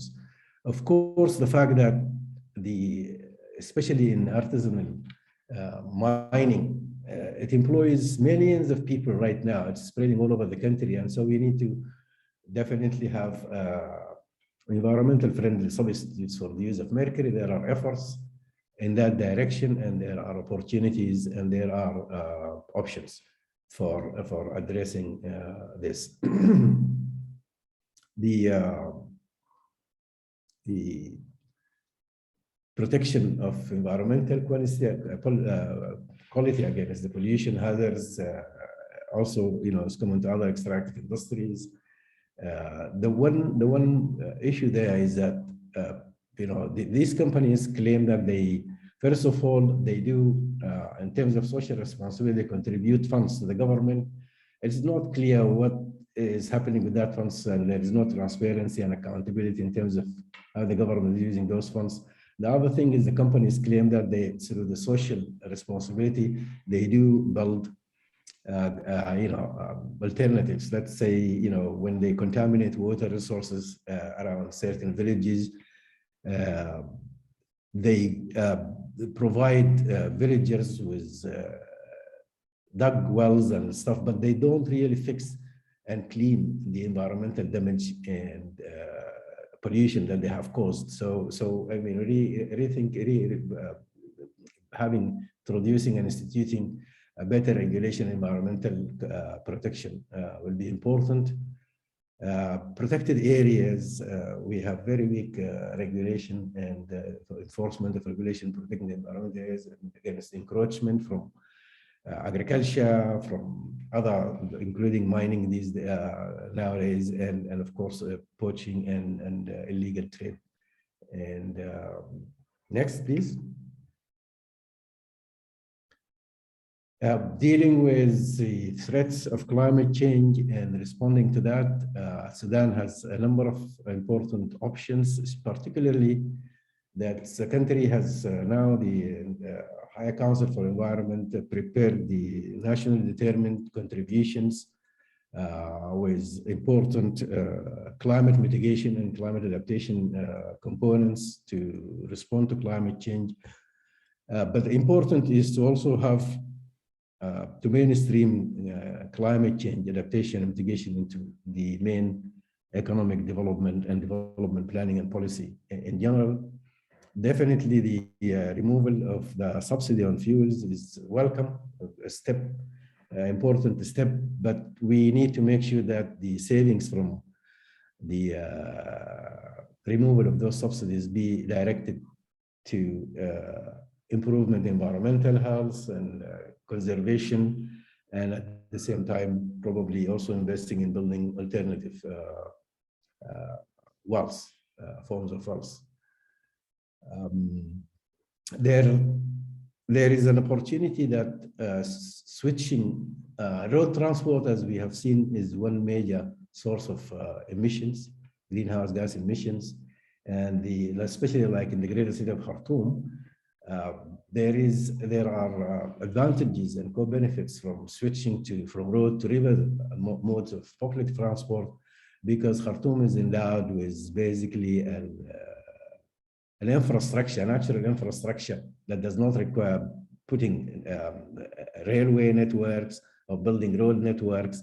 that can be exploited really to in terms of mitigating the emissions, and of course switching to from the high reliance on fossil fuels and biofuels to solar and wind renewables. In my opinion, in our opinion, that probably Sudan, the richest resource that Sudan has is solar energy, more than even than oil and gold, and it is a lasting source, that is not an exhaustible source. So Sudan has a big opportunities to move, to switch to renewable, especially solar energy. Very weak, very little investment in climate science. We have a long way to go.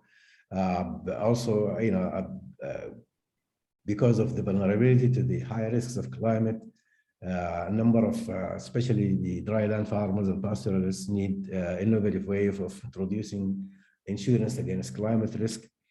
Environmental awareness is a major challenge among the public, general public, but also among the executives and policymakers themselves. Big effort is required there. There are also opportunities to be exploited for options for investment from private as well as public sectors. There are important employment opportunities, especially in the waste generation, recycling, that has opportunities for employment for the youth and women. And with the next one, I stop here and thank you very much for listening. Apologies again for the technical hiccup earlier. Thanks. Many thanks, Rashid. This is really a very fascinating presentation and very succinct, very informative. And I don't know if Ustaza Ustaza Nasreen Al-Saim has joined, the lead commentator. Yes, she is there. Okay, so Nasreen, welcome, and you have the floor to present the lead commentaries.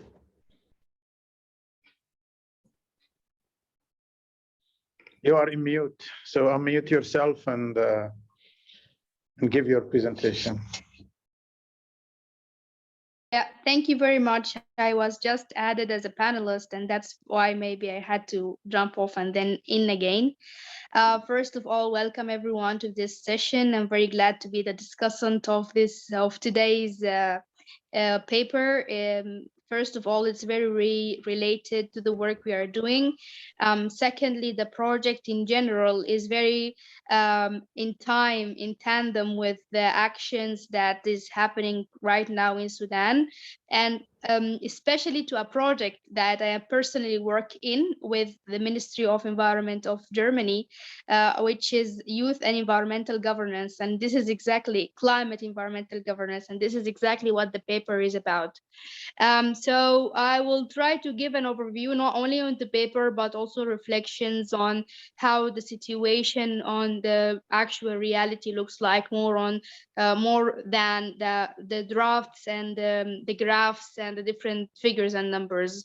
Well, Sudan is one of the very vulnerable countries, not only to climate change, but in the environmental index. We are number 6, actually, in the environmental and climate vulnerability, and that's for many reasons. First of all, after the separation of South Sudan, the current description of the Sudanese landscape is 3rd as a desert, and desertification is moving very fast south, and very near to half of the country will be a desert if not measures were taken accurately to stop that. Secondly, 70% of the Sudanese people depends not only in their food security, but also in their livelihood and economic generation and income on natural resources. And I mean by that livestock and agricultural activities. Third, also, we are in a very flat country, and it means that any extra water measurements or rainfall can cause a huge flood, but also at the same time, we are very vulnerable to dust storms and sandstorms, as we call it in the Sudanese language, habub. So I like to call the situation in Sudan the perfect habub. And why I call it like this is because all of the situation, unfortunately, and all of the measurements are aligning together to make Sudan even more vulnerable, not only environmentally, but also in a governance structure. We had a long governance problem when it comes to environment, and that's maybe why we still struggle to put strong institutes when it comes to environment, but also to protect the current situation and maybe improve it forward.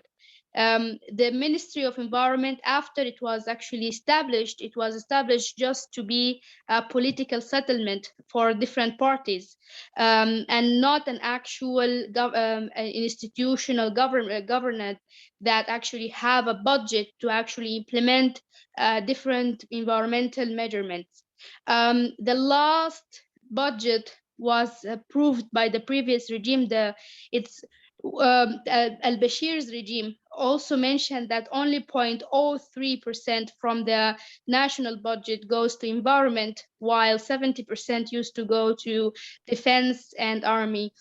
And there's a lot of other things. For example, we have very few, almost 2 or 3 only environmental lawyers in Sudan. No university teach environmental law, but a course in the 3rd year in the University of Khartoum.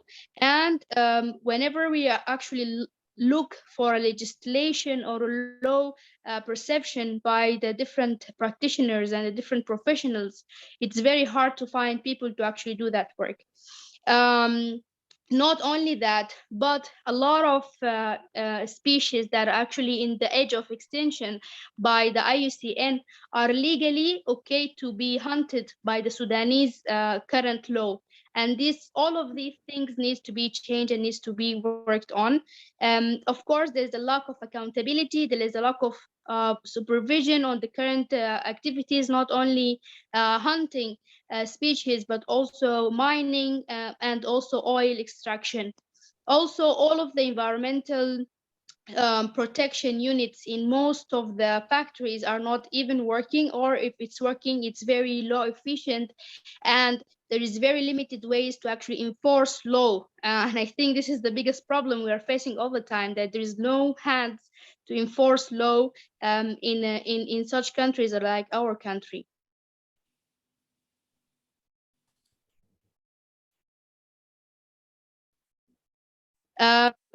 Civil wars impact the green cover of Sudan very much.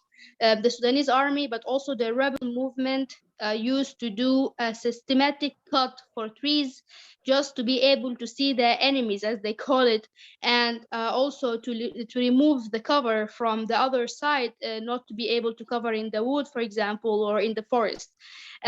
Also, as Dr. Rashid mentioned, we have a huge lack of access to energy. Only 30% of the Sudanese population have access to electricity, which means that the rest of 70% of population, their only access to energy is through biomass and actually charcoal.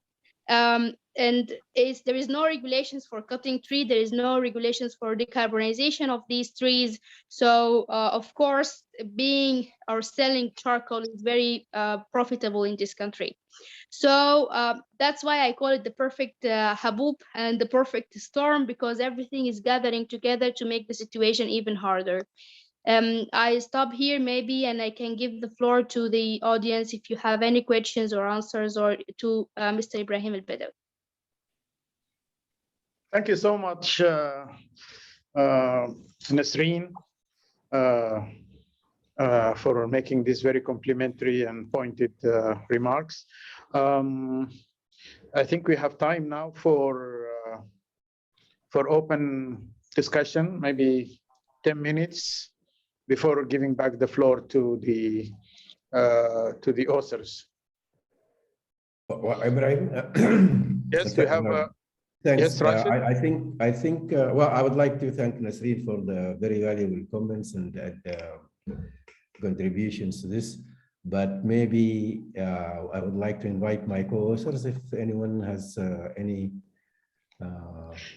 Maybe we can, for the interest of time, maybe we can do that after maybe 2 or 3 comments, or if you prefer, we can. I thought let us take maybe 2 or 3 comments, and then we come back to your co-authors. Unless if you want them to say something in relation to your presentation, then in that case we can.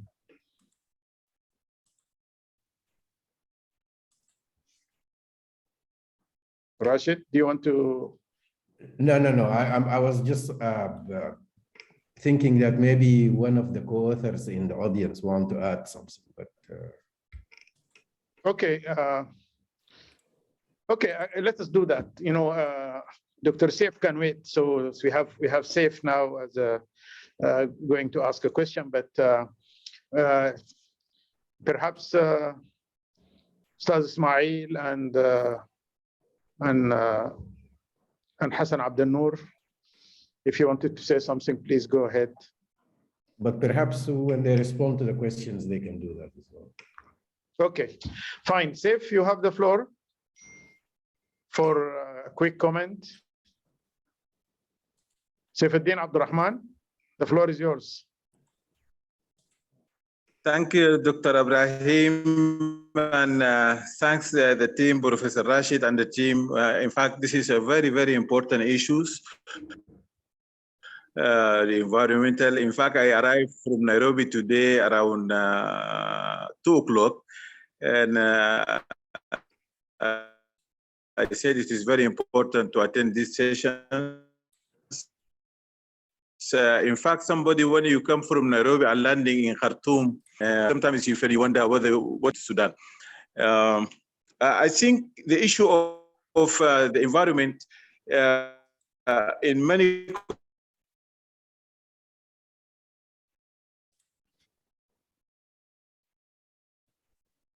Saif, you are breaking. Saif.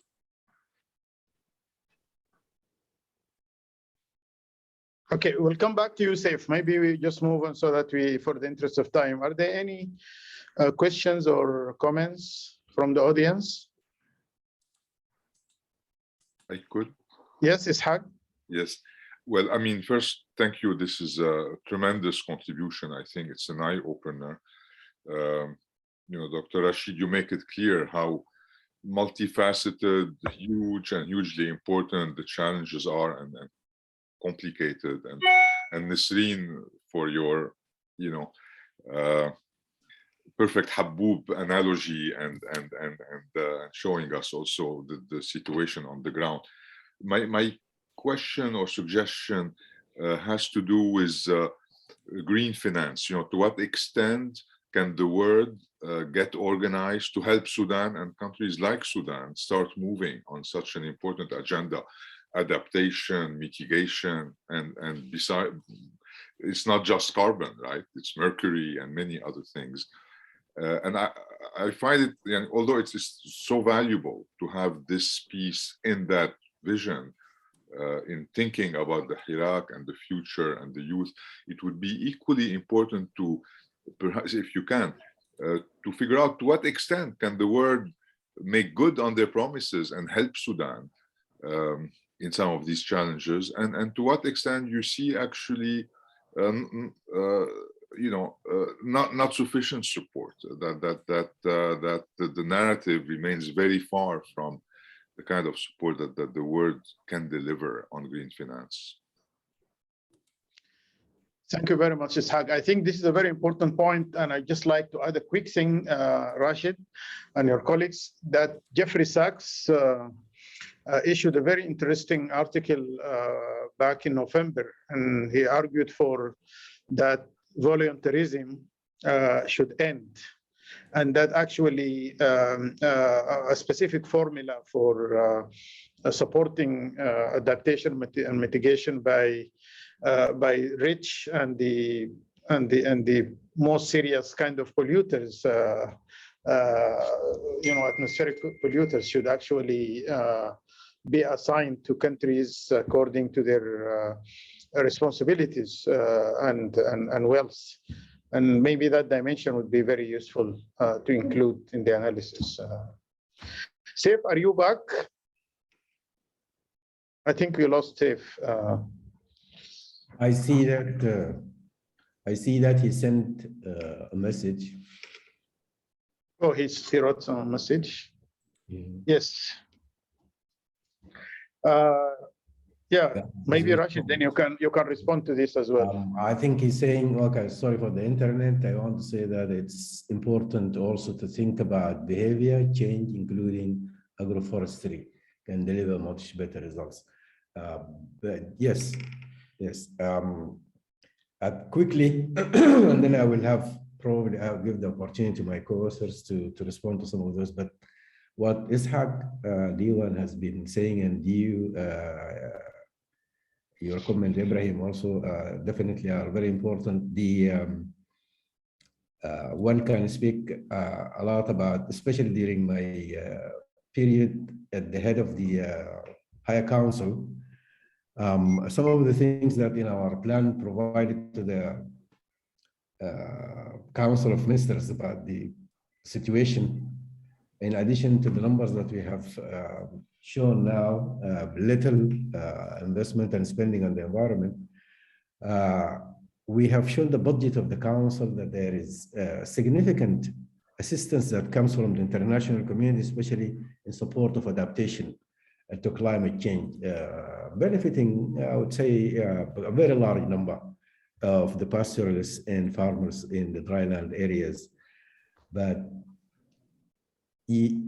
I would think that it's about more than 90% of the work that the council, the Higher Council of Environment is doing, is funded through external funding. The government puts very little there. So green finance is important, but I think our biggest challenge is that the national resources, there is no mobilization of national resources to support the environment. There are opportunities that are lost also. There are big opportunities for the private sector to invest in a number of addressing a number of these challenges and issues.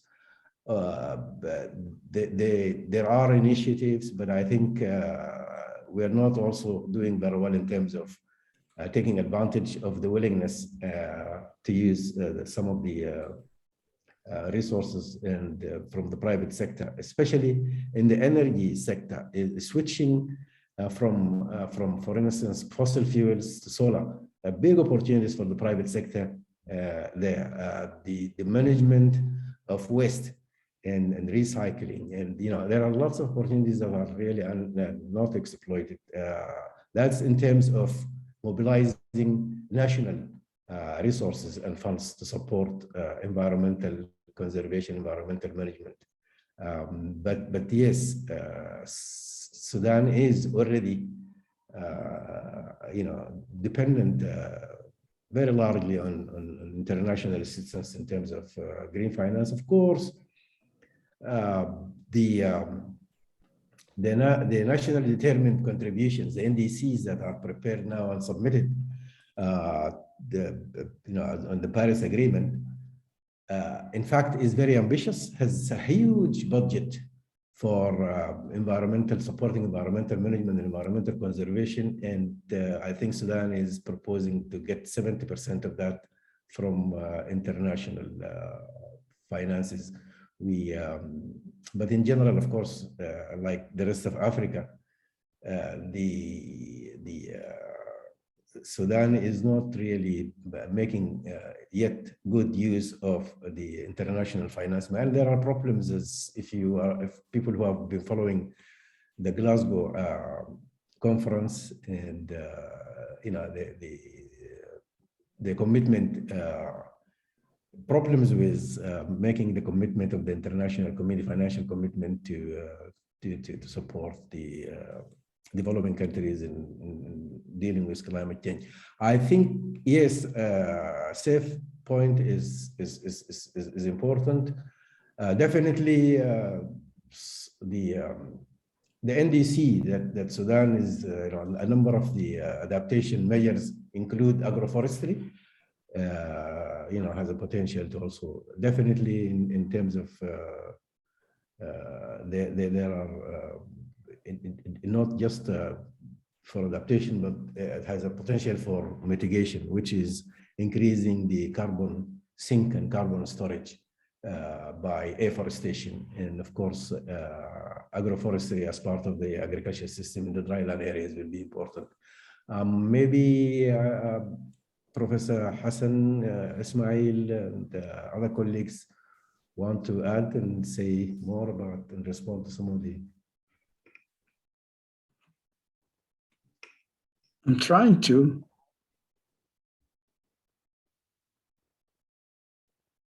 You are in mute, Professor Hassan. Okay. Yes. Can you hear me? Yes. Yes, we can. Salam. Yes. Thank you for the Badawi and the whole ERM. In fact, there was mention of that there are no laws to control illicit felling or conversion to charcoal. There are. In fact, forest legislations are perhaps in Sudan are some of the earliest and the best in Africa. We started these legislations in 1902. And there are approved forest policies. There are forest laws. Some of them are quite deterring, but it is the question of the lack of application. Not that there aren't any laws or policies. The question of agroforestry. In fact, the very term actually originated in Sudan. Actually, the whole gum belt, which covers the whole of central Sudan, is applying this system instinctively. We foresters and researchers took it from the community and took it to the classroom and to the research sort of laboratory. So the potential for agroforestry is huge, and it's already there. I think that the investment sort of law completely ignored the potential in tree planting in all sorts of settings, in their forests or windbreaks or shelter belts. I think we need to revise any legislation, any sort of investment legislations to incorporate these aspects of agroforestry and protective sort of tree planting. Our whole economy and being is pinned to the questions of water, being it from the rains or from the rivers. And so the whole watershed in the water divides is also is at a great risk being encroached upon by the mining and by the development and by I think we have more or less fully identified our challenges and our problems. What we need is to find the opportunities to tackle them in this respect. So we do have a good sort of forest heritage in Sudan, in spite of everything. Thank you very much, Professor Hassan. Do we have any other? I think one area that I think Dr. Saif has highlighted, and just I think you already alluded to, Rashid, is that the effort should not be government-centered. It should also include community, and he cited the example of Kenya, where there has been kind of a society or civil society involvement through the rural community for reforestation in Kenya. So that's one, I think, good point to take on board. And also the aspects of technology. using the drones for reforestation, it will also open up job opportunities for youth and provide an opportunity to promote that. I think this is an area that also the lead commentator Nasreen talked about. I don't know if Nasreen is around, but I think these are concluding points that unless you have something more to say, we can close this session and move to the next session. But Rashid, you have the word. Yes, well, thank you very much to everybody for the very valuable comments. I agree with this. There's just a significant amount of work and initiatives in collaboration with the civil society and all the NGOs. In fact, NGOs are very active in Sudan among women and in the rural areas. One major component of the NDC of Sudan is the empowerment of communities and local communities in their participation in the decision-making and management of their natural environment, the surroundings. It is very important, as Saif is saying. But we have taken note of all these good comments. Thank you very much for the opportunity. Okay, I think Ishaq, you wanted to also add something? I was looking for the clap hand thing. I couldn't find because I wanted to. Thank you so much. Thank you, Rashid and Professor Hassan and I can't see the other names, Abdel Noor and everybody. And thank you, Nasreen. This is an excellent, kind of research project. I should also say that Rashid has dutifully also and his colleagues produced a policy brief, which I think this dimension, Rashid, could also be highlighted in it. And then, of course, Nada and her colleagues also produced a policy brief. And we are expecting also a policy brief to come out from the health group. So let me, without further ado, move to the third and last session, which has a very tantalizing and highly relevant title: Freedom, Peace, and Justice, a new paradigm for the Sudanese health system after Sudan's 2019 uprising. Let me first introduce the team.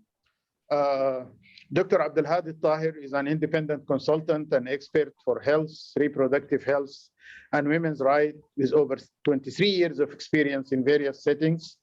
Also, Dr. Abdul Hadi has worked in Darfur after graduation from the Faculty of Medicine at the University of Khartoum.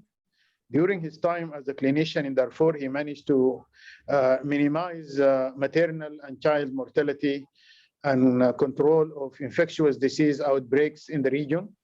Dr. Tahir advocated against female genital mutilation towards total abandonment of spearheading USAID project in several countries in sub-Saharan Africa and the Middle East. He worked with several institutions in addition to the USAID. Dr. Tahir was part of the Columbia University multidisciplinary team for the prevention of maternal mortality, PMM program, effectively implemented in Ghana, Nigeria, and Sierra Leone. He also taught at Columbia University, and it's really great to have him in this team with his tremendous and multifaceted clinical and teaching experience. Dr. Sarah Hassanin is a public health expert with over 15 years of experience in health system, strengthening and program management. She served as Undersecretary of Federal Ministry of Health and Acting Minister of Health in Sudan in 2019. I should also say that Dr. Sarah, I interacted with her when I was a Minister of Finance, and she contributed immensely to the agenda of the post-COVID-19, during the COVID-19 outbreak in Sudan. She has a broad development vision on these issues, and also significantly helped together with her minister, as well as when she became an acting minister, in terms of cooperation with the Ministry of Finance to arrange payment and support of the public goods in the health service delivery. Previously, she was the Global Fund Project Management Unit head for the Malaria and Resilient Health System Program. She was also the lead consultant for the resource mobilization and grant-making effort in coordination between the UNDP, FMOH, and Global Fund. She also managed multidisciplinary programs focusing on chronic lung diseases prevention and control. Dr. Sarah has also published several articles on decentralization. This is an area that I should emphasize because she has taken interest on the interface between health service delivery and the quality and the structure of decentralization and the local government system in Sudan, which is a very important topic, and attended to and under research topic. She has also interest in access to health and the intersection between macro policies and health system outcomes. The third author is my daughter. So as a proud father, I don't feel comfortable to say much about her, but she's, I think, a co-author who was actually courted heavily by her two senior colleagues to join hands with them.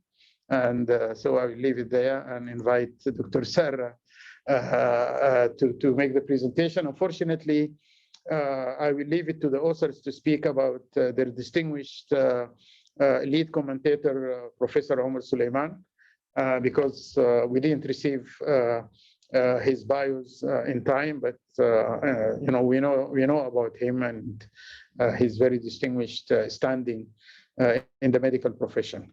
So without further ado, Dr. Abdulhadi, Sarah, and Lena, you have the floor.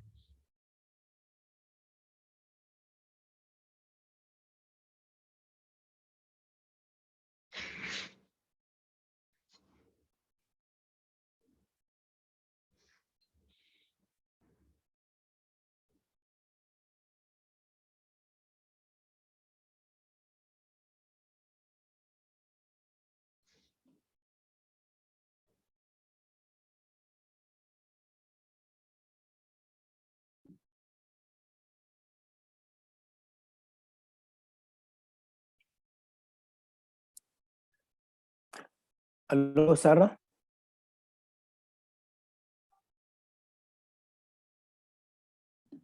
Yes. Sarah, yes. Sarah, go ahead. Okay, distinguished participants, I would like to present part of the paper, which is a new paradigm for the Sudanese health system after Sudan uprising, with the slogan of freedom, peace, and justice. I'm a team member of the health, and I will give brief on how we conceptualize the paper and what are the main findings. Actually, our paper has emphasized on the importance of reading health and its system beyond the standard lens of economic development. And it underlines that health sector is an essential pillar for state democracy, state building for Sudan transition and onwards. We looked at the historical changes and the perpetuated gaps. We analyzed them looking into the health determinants as well as the WHO health system building blocks.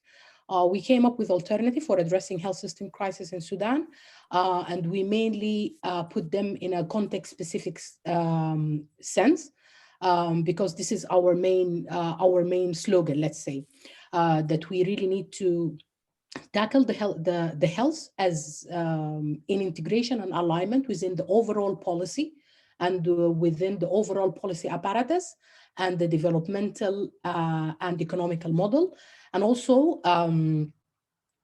to come up with context-specific, let's say, solutions to minimize the to minimize the challenges that we're now facing. Mainly the Sudan context, as most of us know, that there is an inherent underdevelopment, a severe geographic disparities, and also a protracted conflicts with a dominant feature of a post-colonial fragile state where there is issues of democracies and issues of instabilities. And it's apparent that the political instability has its consequent on health and its system, because there was a lot of abrupt development and economical reforms that have generated fragile institutions and overall diminished apparatus, which has impacted health and the system directly and indirectly. The December Revolution demands were structural oriented and intend for radical changes of the whole dominant authority and also the status quo and the rooted power relations. It's also important to look into the health of communities, and the level of democracy and degree of freedom of a country are as positively correlated. So these are the main concepts that we aligned our paper into. And then we also looked further and argued further that the return of investment on health not just also improve the development, it also empowers the social cohesion, the participation in the social institutions, in the political participation, and also under the financial return. That's why we emphasize that exploring beyond the classical interlink is also important and highly needed in this time. So attending to the population need is legitimize the transition and legitimize the state building. And also within this COVID era, because the COVID-19 era, we all know that it really reflected the disparities and the underlying gaps and so on. So it's very important that we work comprehensively in the analysis and comprehensively in bringing up any kind of recommendations, whether strategic or operational. So in this paper, we're reimagining the health system in a wider scope of thoughts. And we also, within the paper, which is a huge one, it's more than 90 pages, we also emphasize on the need of building evidence, move forward through evidence. And also to be very context sensitive, to look into the health determinants, the whole era, the cultural issues, and also the patriarchal systems, look into the liberalization policies that came on and so on, and also the byproducts and its impact. So it's a complex kind of paper. Yet it came up with a lot of multidisciplinary elements, and also I can see it intersects with the previous papers as well clearly. And maybe my colleague Lina, she will give a brief on the paper methodology, and then I'll continue in some findings, and from onward, Dr. Al-Hadi will take the board. Thank you, Sarah, for that, and thank you earlier participants and others. So briefly for the paper methodology, we did a literature review, a desk and document review. Specifically, we looked at a couple eras covered, the independence period, 1956 to about 1975, and then 1976 to the late 80s, which was really characterized by structural adjustment programs, followed by the period of Al-Inghaz or NIF Islamic autocratic rule up until the revolution. So this included documents from WHO as well as Ministry of Health and any other research documents we could find. We were particularly interested in the era of the revolution, any papers or any experiences in and around COVID-19. As you know, COVID-19 was a huge stress to the health system and other aspects of society. We also, as Dr. Sada mentioned, looked at health determinants, specifically multi-layered effect of social environment. As you know, health is a construct of both health biology as well as behavior and social aspects as well. We also looked at economic trends, local and external, and Sudan is a low-income country. We also utilized the WHO HHS framework and looked at SDG 3 and targets with a particular focus, because again, we're looking at the lens of freedom, peace, and justice, with the focus on universal health coverage and some of the targets and what, in the Sudan context, what would need to happen for that. Next slide.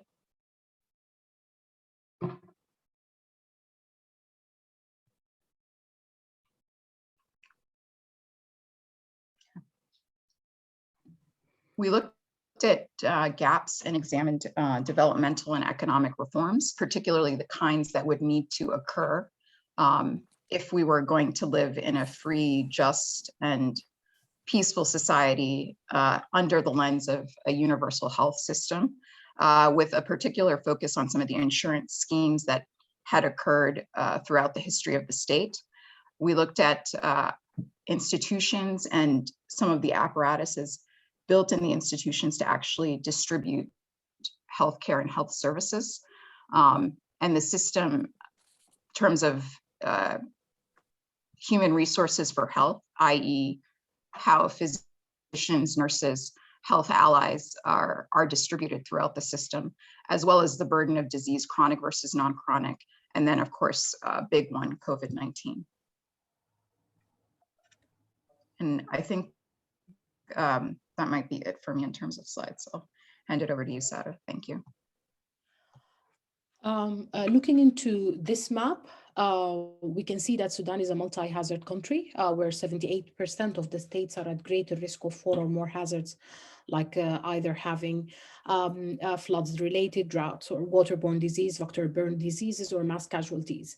But the main thing that we come up with, that there were perpetuated outbreaks and pandemics and re-emerging as well. So Sudan had faced more than 17 outbreaks of cholera or acute watery diarrhea between 1966 and 2019, which also highlights that there are gaps, structural gaps and system gaps, whether in the WASH or let's say in the developmental aspects in general. There is also the hemorrhagic fever outbreaks, namely like a dengue, yellow fever, Crimean Congo, or Rift Valley. They have been swamping the, let's say, the system in between 2003 and 2020. And here also comes the environmental side of it, where the re-emerging and also having novel viruses is also an issue, which can be a double burden in such a fragile a system that is, let's say, ill-prepared. So these are also things that we should actually consider while moving onward in building any new paradigm for health system.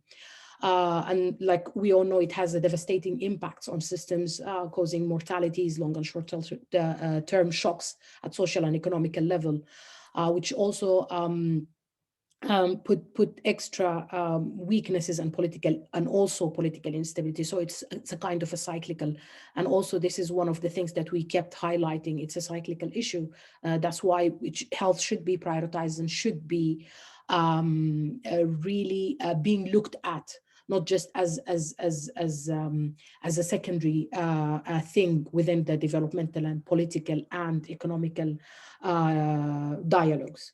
And here we can see outright that there is an underlying political construct of events leading to outbreaks, and exacerbated by them include failure of infrastructure, for example, the Sustainable Development Goal 6, the WASH and the related behavioral issues and so on. Also, these are kind of lack of investment that can really alleviate such outbreaks.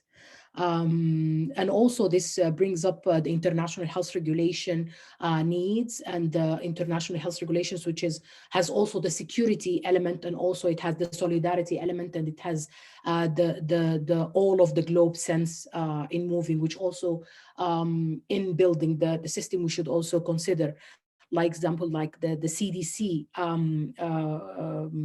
mindset, which is the Center of Disease Control sense within our new paradigm. Moving forward, on the main things are like we can see that the health foundations affect the health and the health apparatus. There is diversity, there is patriarchal system and market-driven economy, which also have its direct, or let's say its apparent impact on the pharmaceuticals, the medicines, and so on. There is, like what I've mentioned, there is an increase of carbon dioxide, let's say a pollution, and asthma and lung diseases are really challenging the system, which is also a double burden. That is because the system is already repressed by lack of guidelines, lack of trained personnel, lack of also the bronchodilators, the inhaled corticosteroids, and lack of simple lung functions diagnostic and peak flow meters, which is we're just highlighting this as just proxies, but within the paper we have many reflections and examples. We've also reflected the maternal mortality rate and the under 5 mortality rate are proxies of health and development system maturity. And we can see in the maternal mortality rate, despite the 2.9 decline per annum, but still we're lagging behind in reaching the 6.4% goal of the Sustainable Development Goals, let alone that the COVID-19 hit the essential services, especially those are related to child health and to maternal health. So we're really facing a real crisis and a challenge. This slide just reflects that the possible impact, some of the possible impact of the COVID-19, which is the disruption of the essential services. The several scholars have already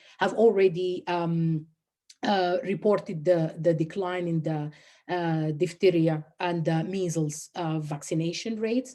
And also there is the disruption on the developmental services like education and so on. And also the lockdown and the loss of work has impacted the informal sectors and caused more poverty.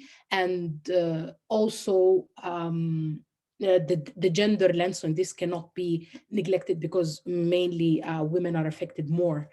And also the impact on the curative sense. When we look into the governance as one of the health system building blocks, and here we really gave it an ample analysis because we like my colleague Lena said, that these are linked into several actually reforms and liberalizations that started as early as the 70s, and the health wasn't really prioritized for, and the decentralization wasn't built on empirical data. So we can see there is weakness at the vertical and the horizontal level. There is lack of coordination and there is a skewed supply demand, lack of engagement of the civil society and the community, and also poor enforcement of policies. This is a real challenge for the health system because there is also a devolution of the supply. We can see how it hinders also the last mile availability of medicines. And also the effect also comes into the human resource distribution. So there is always a gap here and there, especially the most affected states. And we can see this governance had worsened this inequity within the states itself. And within the state, between the localities, because some localities, as we all know, are more poor and other states more let's say, more privileged. Also, when the low, as a low middle income, Sudan has also been negatively impacted by the 1980s economic recession.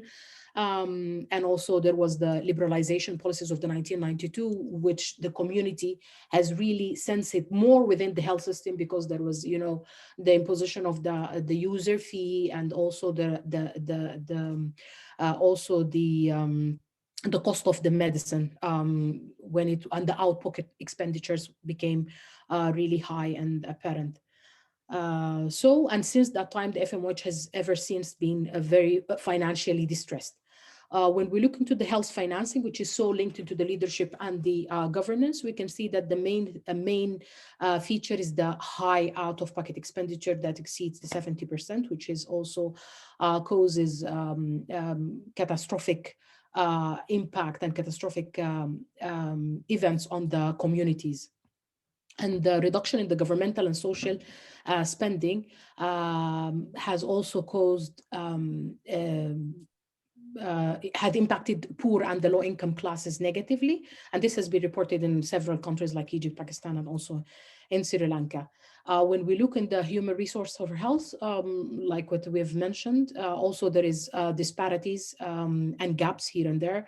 We can see that the midwives, for example, they're 0.37 per 1,000 population, and also the working environment is suboptimal. There is also 70% of the health providers are localized in the capital city, serving only 20% of the population. So a lot of challenges are there.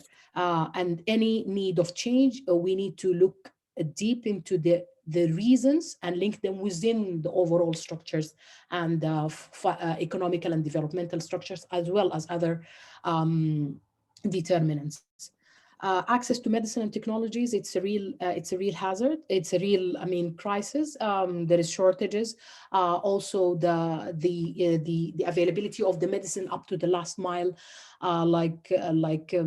essentials, is really a challenge. And this is mainly because there is always a conflict between the intersection of the rational theory and also the market-driven theory. The technical people and the rational theory believes that if we just provide guidelines, if we train the human resource and just provided standard treatment guidelines, availability will be solved. All the issues of the availability will be solved, but that's not the case, because when we look into the demand side, how the consumption see it, how are we going to provide the health system, how are we going to work into the access? So this conflicting area usually slips out when we talk about availability and access to quality assured essential medicines.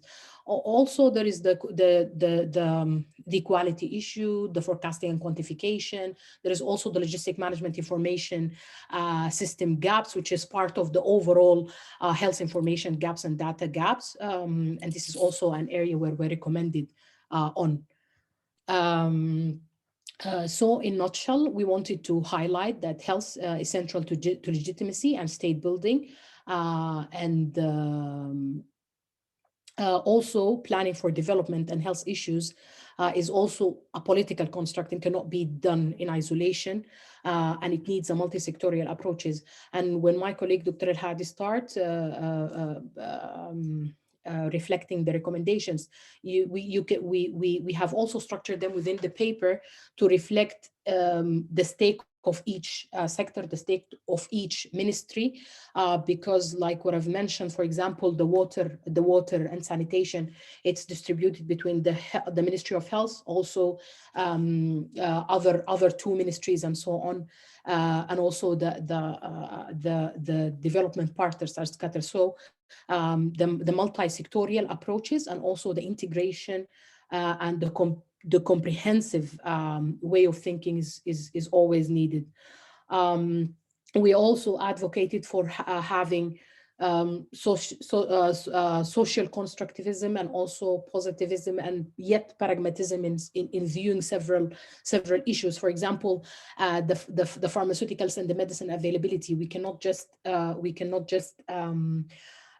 be very we need to be context specific, but also look into the externalities as well, so that we come up with a realism and the realistic recommendations. And also we need to, there should be an ongoing evidence generation, and also an improvement of the health information system, because this is the benchmark and this is the backbone for every move. The ministry and also the partners has been working for quite a long in developing the health information system and the district health information system, and this is really an area of needed investment. And also other service delivery and quality assurance, we've given it a thorough, maybe here we just touch base on it, like we have given it a thorough analysis and argument within the paper, because it's like what I've mentioned, it's really the point where the legitimacy appears on daily basis for the community. I'll give my thank you, and I'll give the floor for my colleague to go through the recommendations. Oh, thank you so much. Can you hear me, guys? Yes. Hello? Yes. Okay, great. Thank you so much, Sarah, and Lina, for such a nice build-up. And as you can see that, I have an excellent and amazing team. And I think they didn't leave anything for me. They mentioned a lot about the recommendations that is implied in things. But I will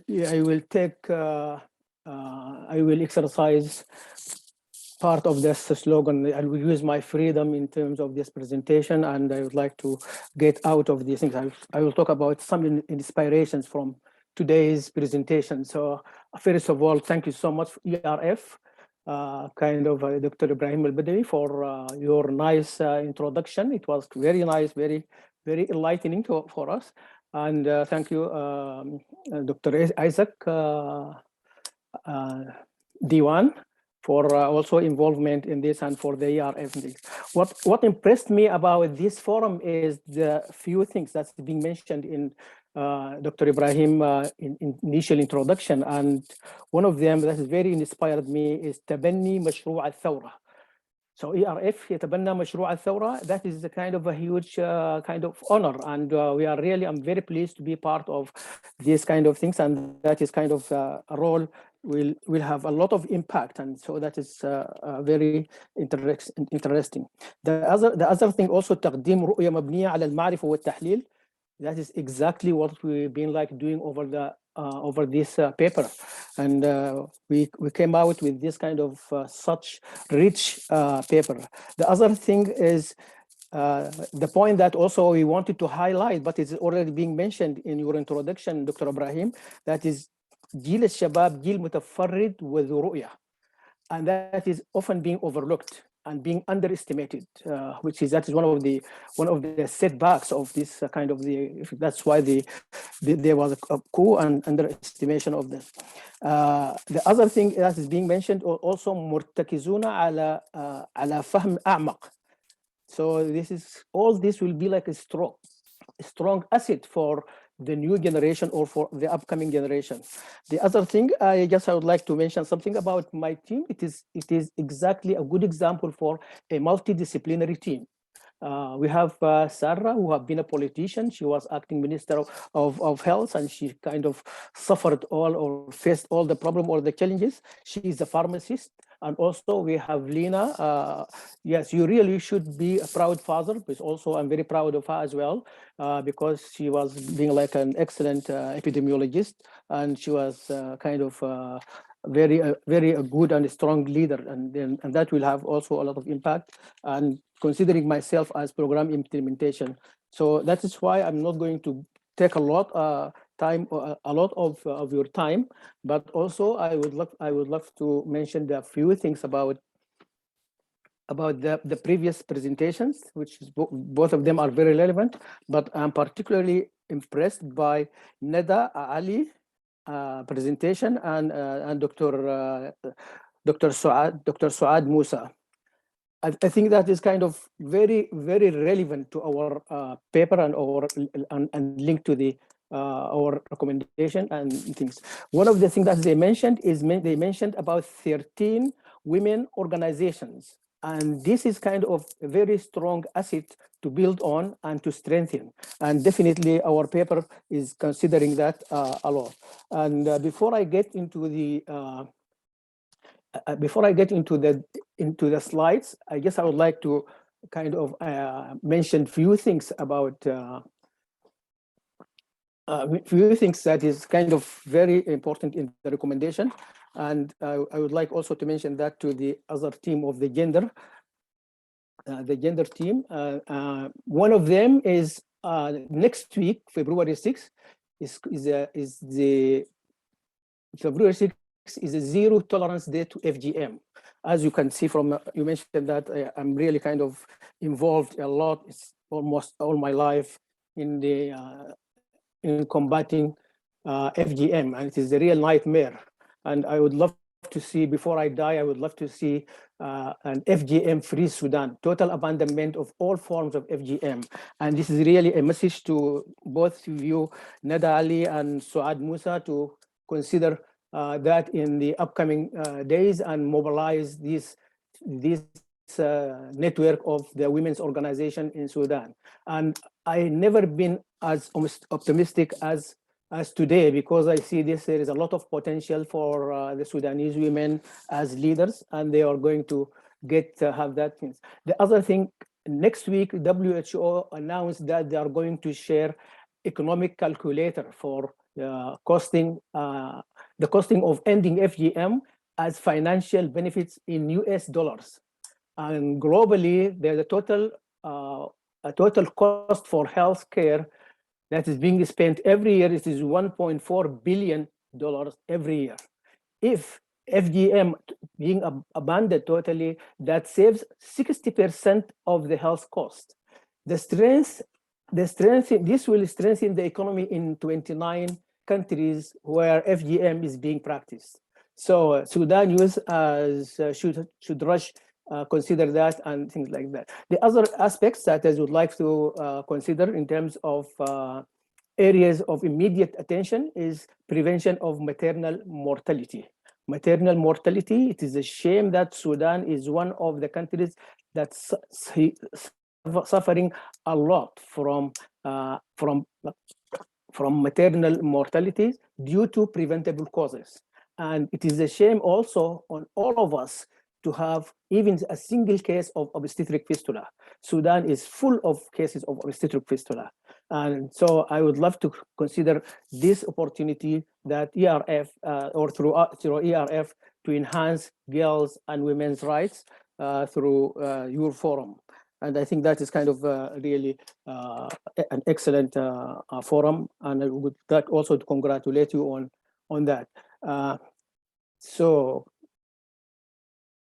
yes, let us go into this, the slides. Well, it is kind of the whole slides, just to cut it short, the whole slides are, or the recommendations are really set in two components. There are strategic recommendation, and there are operational recommendation. So let us continue on that, and then can I see the next slide? Sarah, I don't have the access to that. Yes, so the next slide. So in this next slide, I think there are, I guess I would like to just mention few highlights of these slides. So for instance, bullet number 7 is routine and close systematic communication and coordination between Ministry of Finance and Ministry of Health. So that kind of linkage has to be really created. Otherwise, there will be no progress at all in the health system anyway. So they have to work together in that kind of aspect, and they have to really be like, look at things in a very realistic way. There should be like a swift action and investment on the overall information system. Lack of information will lead to very poor planning and poor implementation. There will be no quality, and there will be no equity, or there will be no equality. The other thing is strengthening the viability of multi-sectoral approach, because the problem in Sudan is that there are a lot of verticalities in these ministries, and unfortunately there was no interaction, and there have to be some sort of kind of interaction and multidisciplinary approach, because because the whole ministries are interlinked and intertwined. And then enforcing a countrywide surveillance system. This is basically for the researcher who thinks. And then strengthening the development of HRH, and that is human resource health for health jobs.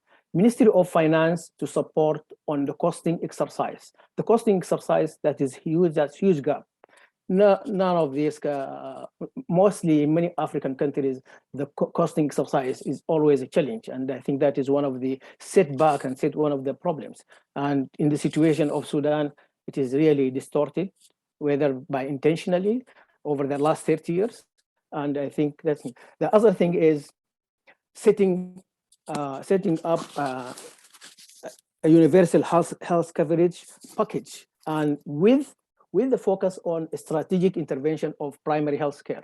The Sudan is a very rich and one of the leaders for Al-Ma'ata Declaration in 1978, and that is maybe even the Al-Ma'ata Declaration itself was built on the Sudan experience, and that is kind of a big honor. So the potentials are there, but the damage has happened, but this has to be revitalized. And I'm fully confident that the current youth will have the capacity to revitalize the health system and to have kind of an outstanding kind of system. I'm very impressed about that kind of things. One last thing that I would like to mention before giving the floor is, Sarah has mentioned something about it. It is kind of the equity and equality. Yeah, this is directly the achievement of equity is challenging, but they look alike. Equity and equality, they look like the same, but it is easier to understand equality because giving each person like the same amount of things. When it comes to equality, that is where the slogan of justice, in terms of equality, of equity, that is where marginalized groups and marginalized people suffer during this time. So, and vulnerable. For instance, if we just get the example of obstetric fistula. So obstetric fistula in Darfur is much more than in any part of the country. Where there are obstetricians there and there are obstetricians here. But because the women in Darfur, they have no access to health in a timely manner.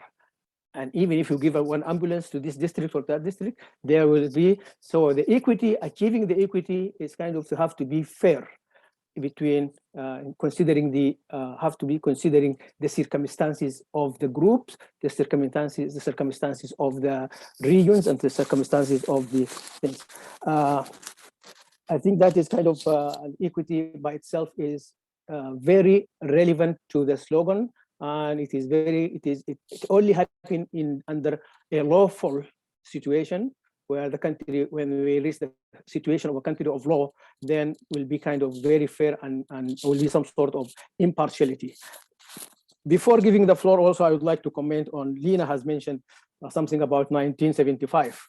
1975, that was the year, if you remember, Dr. Ibrahim al-Badawi, in our, when we were medical students or in the University of Khartoum, we went into campaign, moving from village to village. That is where we met you in Nuhud, and you hosted us in that time. And I was talking about abandonment of female genital mutilation, but still we have a long way to go. Thank you so much for listening, guys. And I would like to also, before I give the floor, I would like Sarah, could you please mention something about our discussion, because I know that he's an eminent person, and give us just a brief, who is Dr. Umar?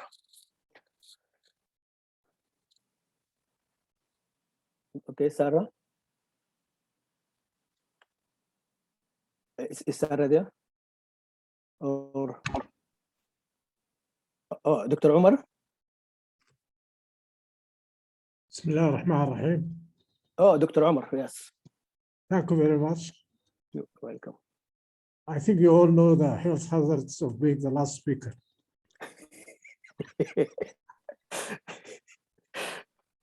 and also the social ones.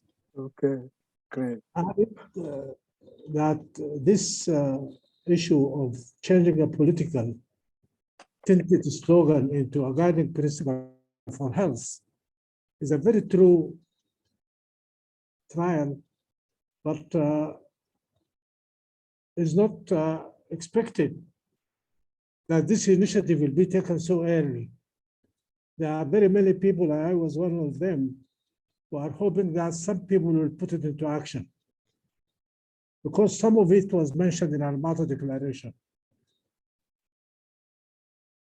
So in order to put it into action, we have to propose how this should be done and where. The paper was very comprehensive, very rich. There is not a single line which was misplaced, nor a phrase or a clause which was not beneficial. I'm going to just add some phrases and clauses here and there to make things probably more action-oriented. When you consider this objective, you immediately go to what principles or criteria you consider where you are putting a strategy, a new health strategy. These are listed in the paper, at the end of the paper, very nicely. But I just add that it is extremely important to consider and remember health definition, which Almaty has put forward, is not enough. Health is not an end by itself. This is the mean, and people get healthy hoping that they will be happy. But then they get healthy and they discover that there are basic minimum needs of life which are not attainable. You are a healthy person, physically and mentally, and active and productive, yet you come home and there is no electricity, there is no water. There are all these types of basic minimum needs which are essential for life. By fulfillment of those things, your status will move into a better quality of life. And the better quality of life, which makes you closer to happiness, can guide you to reach that level of happiness when there is a social, there is a healthy social environment and physical environment. And then that leads you to what we call true life,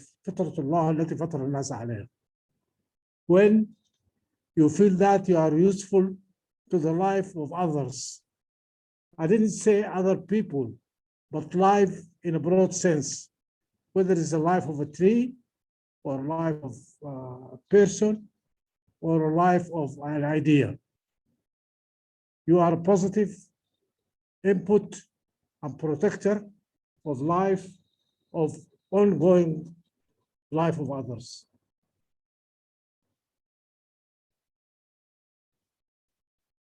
There are other principles like sustainability and the issue of restructuring, which I think the paper can address more elaborately.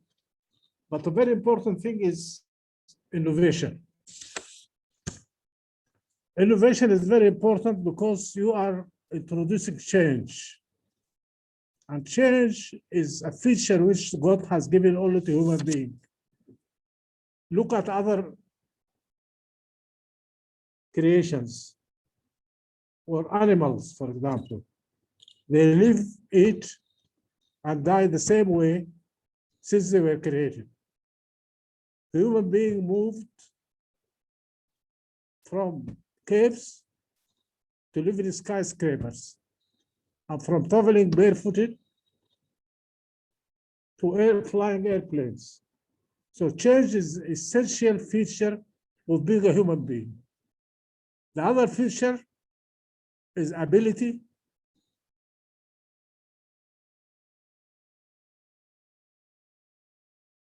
to write and read and document. And this should be considered when you are considering that health will lead you to this better through life. Innovation, unlike what many people say, can only go with technology. And both innovation and technology starts not when the people are trained, or they are grown, or they are taught in schools or universities. They start at the year 2 of life. Because when the age of the child is 2 years, the growth of his brain is completed. He cannot gain more intelligence. However, he can advance and protect his intellectual abilities. And the answer to that is proper growth requirements. On top of them, proper nutrition. And in that area, the child is usually active. He needs food for growth, and he needs food for activity. And that depends on how people provide enough for each these two needs. But this is, if the parents have a priority, this is a priority, the first 2 years of life.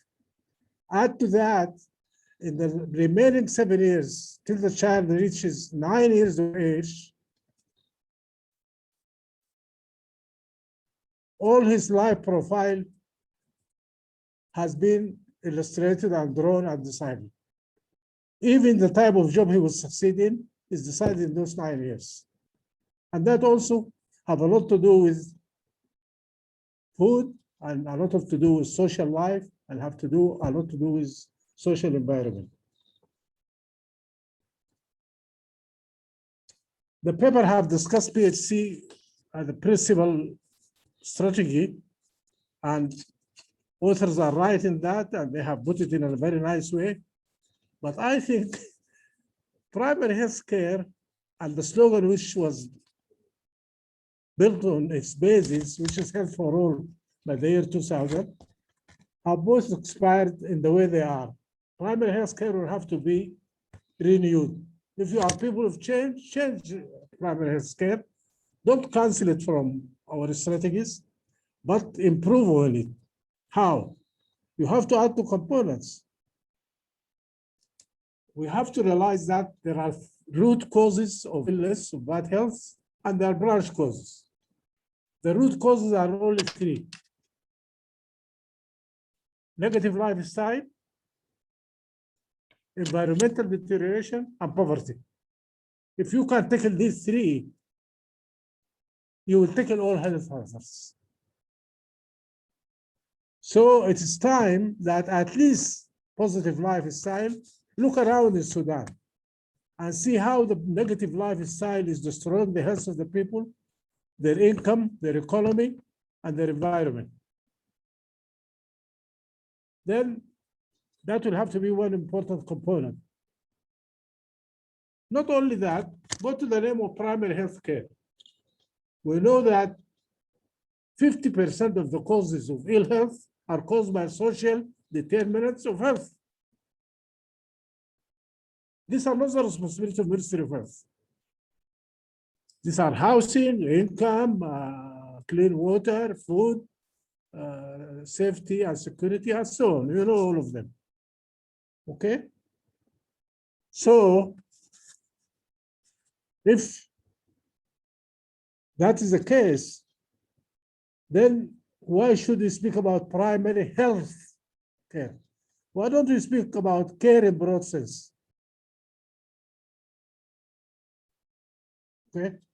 Now, why don't we speak about health and development together? Because if 50% are caused by areas which belong to development, 15% are caused by environmental issues, 10% by genetic, 25% by diseases, which we know, bacteria, viruses, which we are dealing with in hospitals and things like that. So the Ministry of Health is responsible for 25% of causes of ill health. WHO, this is actually the only thing which I'm sure the members of the committee or the research did not allow them to, because it is not targeted to look into it, which they have missed. WHO has adopted the slogan of health for all by all.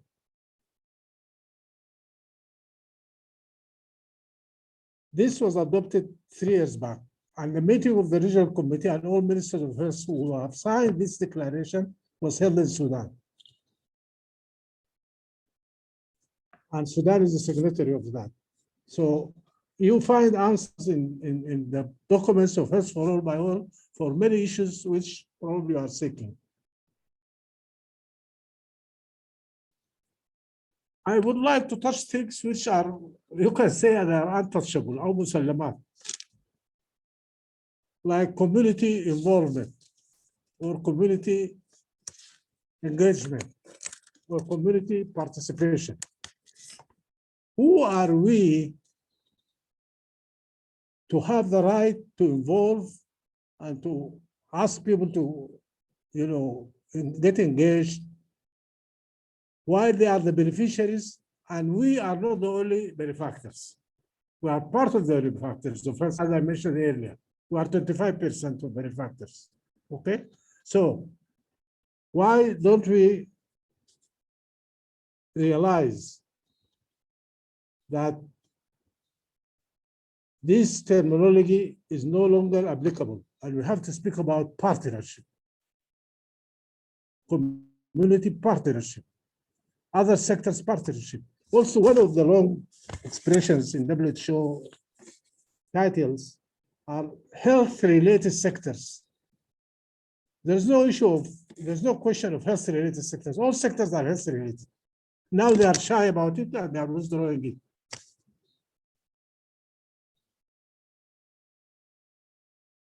If we speak about freedom and how it relates to health, we have to speak about beneficiaries as benefactors. Who are the beneficiaries? The individual, the family, the community, the institutes, the private institutes and public institutes like schools, like markets, things like that. If we give each one of them a role, the individual lead a healthy lifestyle. Do this and don't do that. Help this and don't help that. Okay? Fight this and don't and propagate that. You see? And if the family also is given some responsibilities, like baby-friendly home, healthy kitchen, healthy market, healthy school, green villages, self-reliant villages, all these things, involve the people and the institutions which were considered to be recipients of health services. Now we are making them providers, and that will cut the health expenditure probably by more than 80%. 80% which goes to hospitals. And the remaining percentage, only 5% go to primary health care, and the remaining to preventive medicine. While only 10% of the people go to hospitals. So you are paying 80% to run a system, institutions which are visited by 10%. Yes, they are critical, but also we have caused them to come to hospital. We can start at the individual level and go up. We can change even our policy of health insurance in a way, for example, if you are smoking and you are alcoholic and you are a risky man and you do this and do that, which are put you at risk of health, why should I insure you? But if you do this and this and that and don't do this and that, I can insure you. So as an incentive, and why insurance doesn't deal with preventive and protective measures in the areas where the whole village is insured. They don't deal with that. They only pay cash for And that's why health is shifting gradually to bankers. I have a lot to say, but I think I should stop here because, as I said at the start, you know, being the last speaker, you are always under accusation of making people late to their dinner. So I leave this. I think we are going to have, I'm going to have only one last sentence probably, that if you want to change and you draw a strategy, you have to put with it your action plan, how you are going to implement it, where. And I said this at the beginning. Are you going to take a Mahaliya at each state?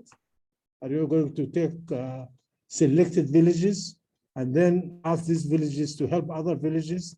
We are putting a strategy for a complete new health strategy, health for all by all. Okay, actually it has changed. Well, I'm trying to convince people to change it from health for all by all to health and development for all by all. HAD for all by all. Community development. So as all the social determinants of health are fulfilled. So we are proposing that this should be in one district or Mahaliya in each state. And then after the next phase, each developed district should take another district and help them and train them. Thank you very much. Thank you so much, Professor Omar. This is really very interesting, very fascinating, foundational, as well as kind of practical comments in both. I think, you know, what you have said, actually, I think we have largely anticipated this through bringing these two papers together in the same webinar. The interdisciplinary approaches and the linkages and the cross-cutting themes that actually are very important to emphasize. And the health sector is really kind of crystallize these directions and, ranging from an SDG-based budgeting at the level of the Ministry of Finance, working with the other line ministries, most notably the Ministry of Health, to the role of women, as highlighted in the gender paper, and then obviously the role of the environmental degradation as a factor in the disease, creating the disease environment and all this ecosystem and all of this. So I think this is really a kind of a very interesting conversation, and we are very pleased to see that actually the interdisciplinary approaches and the interconnection between this paper comes out very clearly. So let us now open the floor. For the interest of time, I would like to request that we have kind of telegraphic, if possible, but informative interventions. So the floor is open.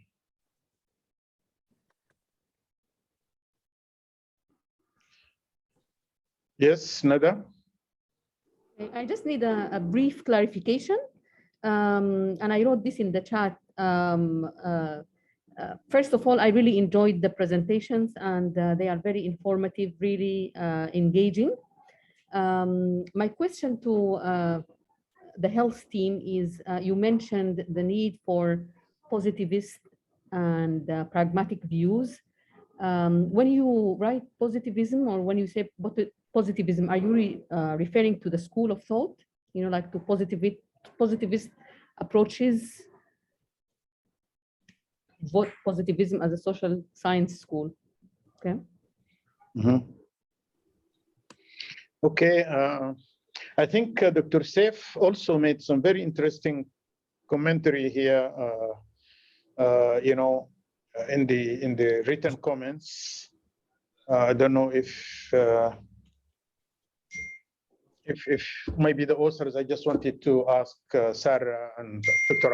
Abdel Hadi and Lina, if you would like to respond to Dr. Saif. But before you do, I have Professor Hassan Bella also, and then followed by Ishaq.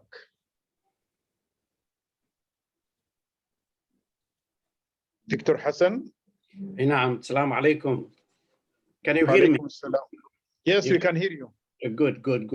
أول شيء التحية والتهنئة للدكتور إبراهيم بدوي ولمنسقي هذا اللقاء القيم. ثانيا, I would like to congratulate the three speakers. I mean the health topic, for their excellent presentations and the remarkable clarity with which they presented, and also the wise words of the wise man Omar Suleiman.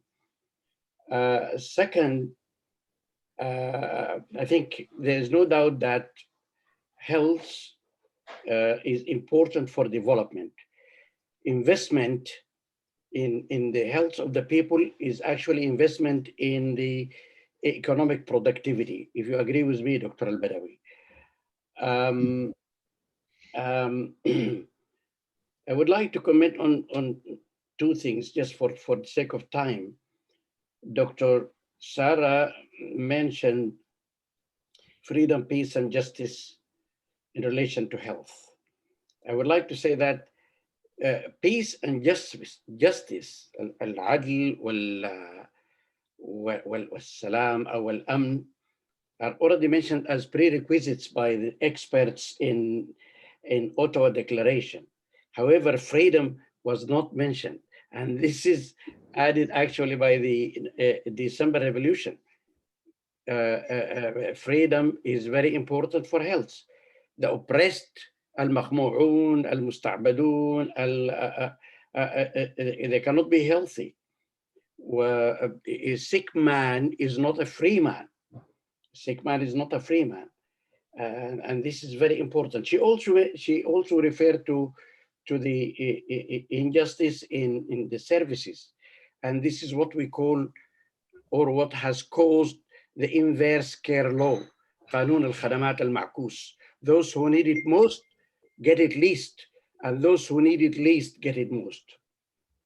And this is really very important. Dr. Sarah also referred to the out-of-pocket expenditure, and that the prices of medicine in Sudan are highest in the Middle East and North Africa. This has led to the fact that health service has become unaffordable to many.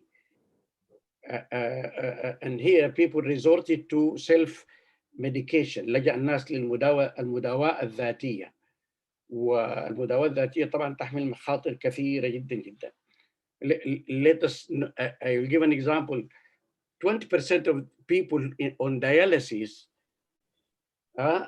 they have their renal failure caused by analgesics. That's what we call analgesic nephropathy. يعني الأدوية المسكنة هذه يتناولوها بالذات أشياء قوية وتؤدي إلى الفشل الكلوي. The last thing I would like to comment on is you also, Dr. Sarah and maybe Dr. Hadi, touched on the fact that she actually said that not only underlying, it's not only underlying political construct of events that has led to outbreaks, but I also say that there is something more to that. Migration, the influx of migrants from Chad, Ethiopia, Eritrea, due to the open borders, unguarded borders. And this has led to diseases that me as a medical student have never heard of, as a medical practitioner has never heard of. Dengue fever, Rift Valley fever, chikungunya, malaria, Vivax, which is coming from Ethiopia. كل الأشياء دي ما كانت موجودة على أيامنا، أيام كنا نمارس في المهنة في السودان.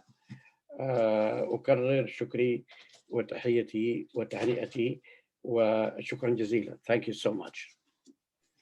So many thanks, Dr. Hassan. It's really great to have you. And maybe one of these days we will also have the privilege of listening to you telling us about the barefoot doctors of your famous book, القابلات. You know, but أطباء السودان الحفاة. أيوة أطباء السودان الحفاة, which is really and barefoot medicine. Yes. Okay, Ishaq, have the floor. Yes, thank you very much. Well, this is another fantastic session. I'm really impressed. I think the outcome of this project is going to be tremendous, really presenting to the youth and revolution an aspiration of the future that is so technically and politically right. So to shape the health issue as in relation to the aspiration of the revolution, I think it's very strong and needs to be emulated in the other work we're doing in this project. I also find the diagnostic very compelling because it's both kind of health and medical, but it's also social and political. It's how wars and marginalization and even the structural adjustment movement have led to where we are. And these are the causes really that moves the output and the outcomes and what we observe. And so I want to push you a little bit on the recommendations because I find them somewhat traditional. That's what we want to see, but it's not a machine where you just spend more and so we have a strong vision. Could you also as a team come up with maybe principles that would make the achievement of the vision more feasible? And already in the chat box, there are lots of suggestions. Of course, there could be a technological breakthrough and electronic medicine and maybe political organization, maybe decentralization. A wonderful commentator pointed out to the importance of empowerment, the social accountability mechanism at various levels. And I'm sure you could think of other political principles in a way that could push for the system to come up with the technical solutions and the achievement of the vision. That would add a whole lot to the paper. Thank you. Thank you very much, Ishaq. I also endorse your point that actually the innovation of the paper, linking health service delivery to legitimacy of the state and the social contracts, I think is really a very innovative thinking and lay the foundation for, linking health service delivery and the health system with the socioeconomic kind of trends in the society. And I think this is really very, very important. Are there any other issues that somebody want to raise? So, okay, we have Dr. Omar Suleiman, please.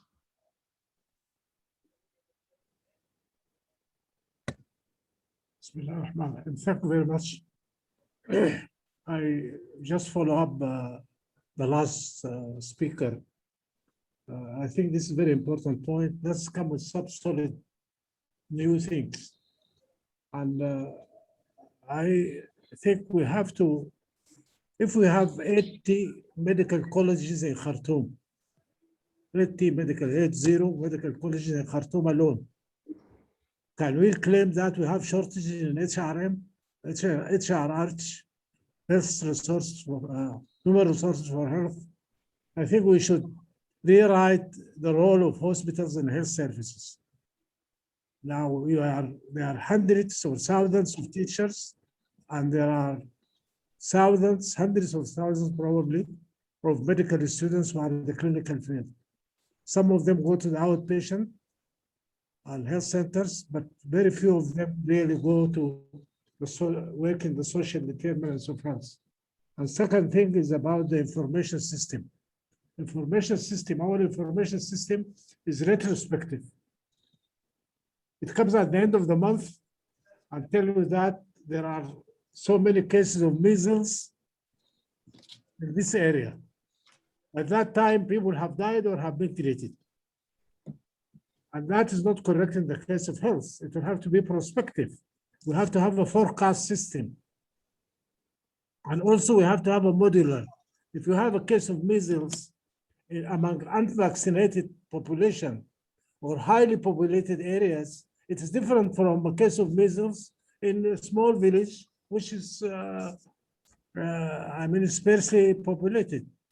So we have to have the information system in modular form to tell you about the population, to tell you about the immunity status, and also to have a futuristic aspect. And lastly, I think this issue of emergencies, like COVID-19, like floods, like fire, like all these things, I think we have to have an independent body. There is no way, whatever we do now in countries like Sudan, that the routine health services can carry the burden of an emergency like this. No way. In China, they built 1,000 patients, isolation centers or hospitals in 1 week. Can we do that? And still they have problems. Can we build prefabs of that size in this short period of time?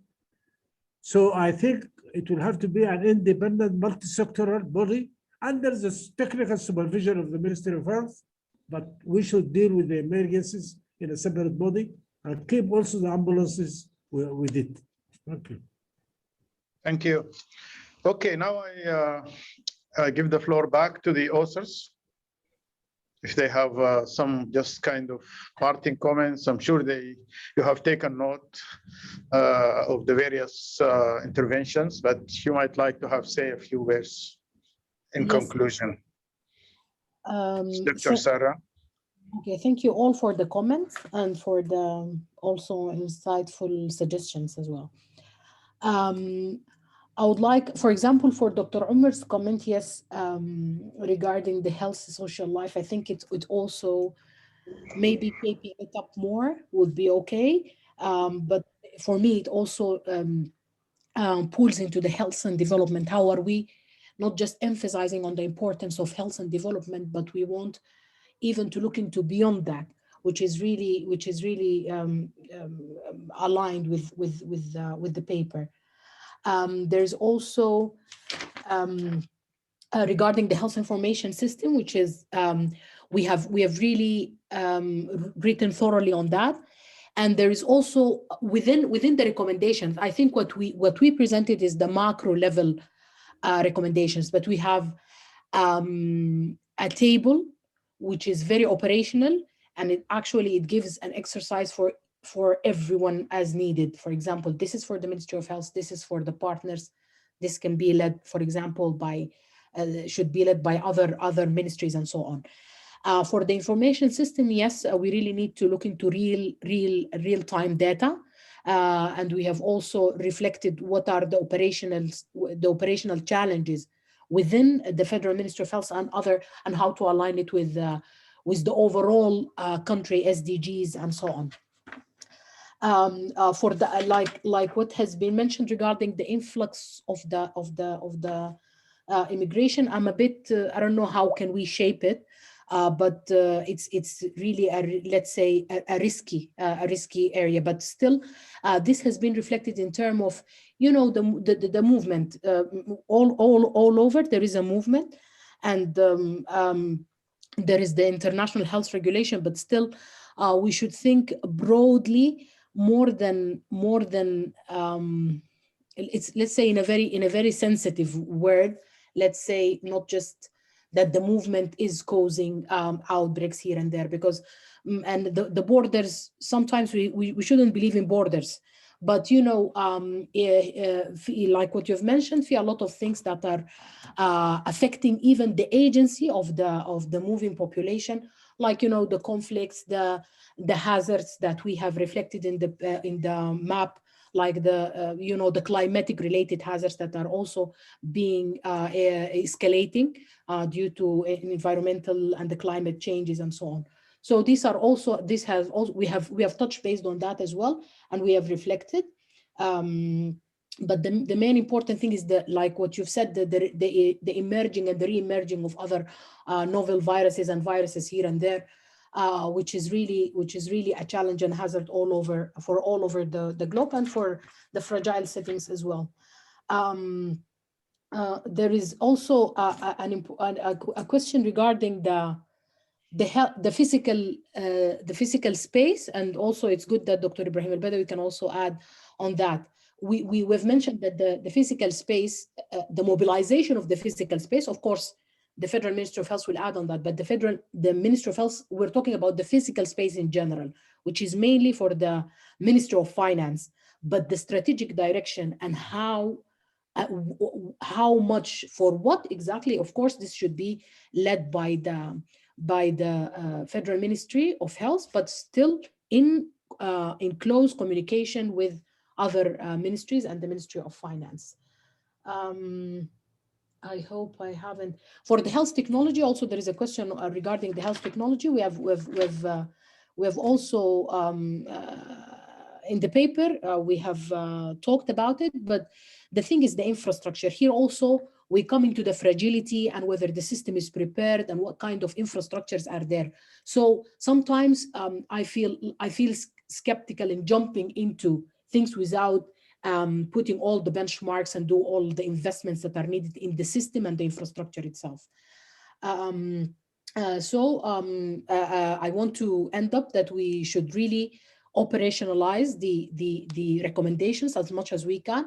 And I really hope that the table that we have at the end of the paper, if we can, I don't know how to make it, like if we hear your thoughts about it, that will be also important and will be really helpful also in improving the strategic direction of the country and the transition. Thank you so much. This is from my side. If my colleagues want to add up something. Hi, this is Lena. Thanks everyone for your comments. I wanted to just touch upon the comment by Dr. Omar Suleiman about human resources for health and the excess number of medical colleges in the capital area. I mean, I think that's something we definitely touched upon in the paper. In particular, there isn't necessarily a shortage of physicians, but the ratio of physicians to nurses is quite skewed, and among other health professionals as well. And as you alluded to in your comments, the majority of them want to leave and do leave to go to more lucrative markets in the Gulf, in the US and the UK and other places. And the majority of them do not want to be in rural areas.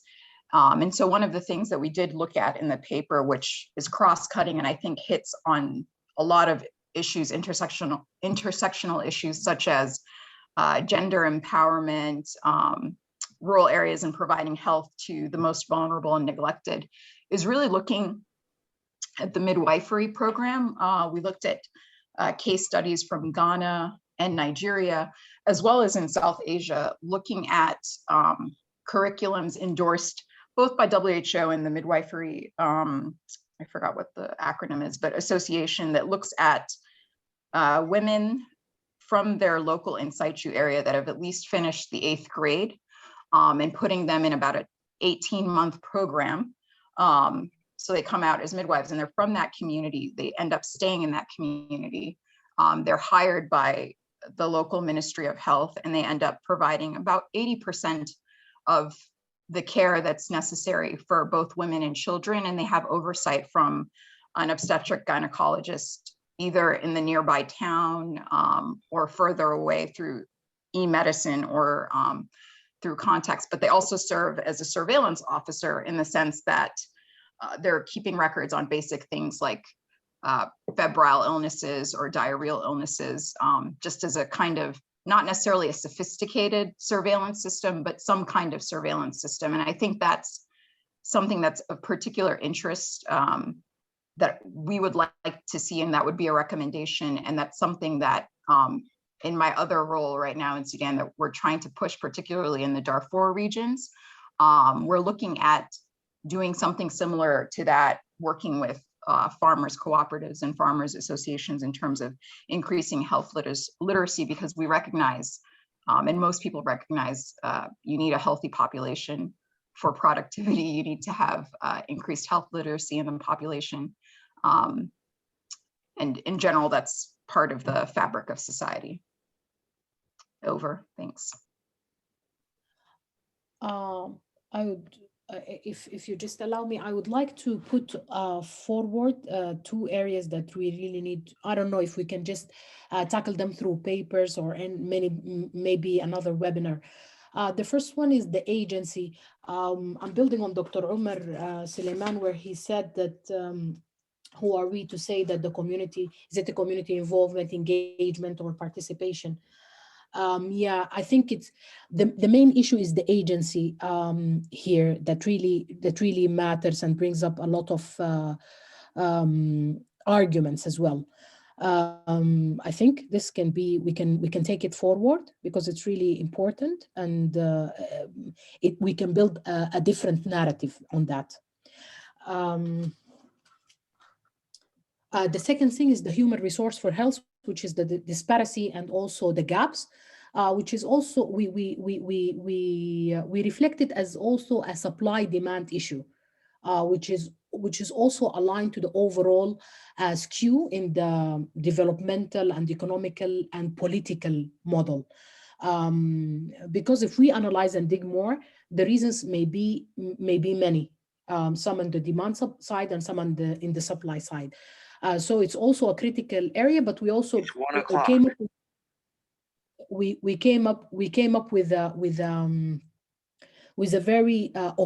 very let's say quick recommendation, which is having a centralized jobs for a short period of time, and on that time we can be discussing such critical reasons behind this skewed supply and demand. So then how can we, for example, like what my colleague Dr. Lina mentioned, at the other states, how can are we doing the task shifting? Are we doing other community health workers and so on? Thank you. Thank you, Dr. Sarah. I just wanted to stress also the point raised by Ishaq about that, which very much linked to the question asked by Dr. Omar, who are we, in the sense that, we really need to dig deep to provide the underpinnings, the political economy, this kind of the society dimension of making these recommendations possible, or feasible politically and in terms of how the society views the health, service delivery, and how they actually fight and fight for the right as kind of their legitimate right to receive the health services required in an equitable and an adequate way. Dr. Abdel Hadi, you want to conclude? You are in mute.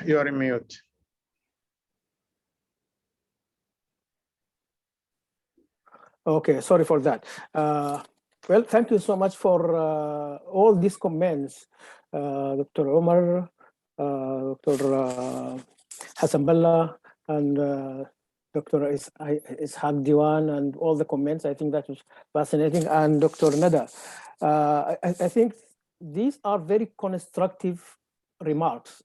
All are well taken, and we can easily build on these remarks, all of them together as guidelines and helping us in terms of building on social accountability, political principles, and that will really come when we go down to expand this. And also, I thank you, Dr. Omar, for mentioning the term innovation. We will definitely work on that, and we have a lot of thoughts, but we kind of been caught by the length of the paper, and we would like really, definitely when it comes to the breakdown or to the next phase, that is more of an implementation.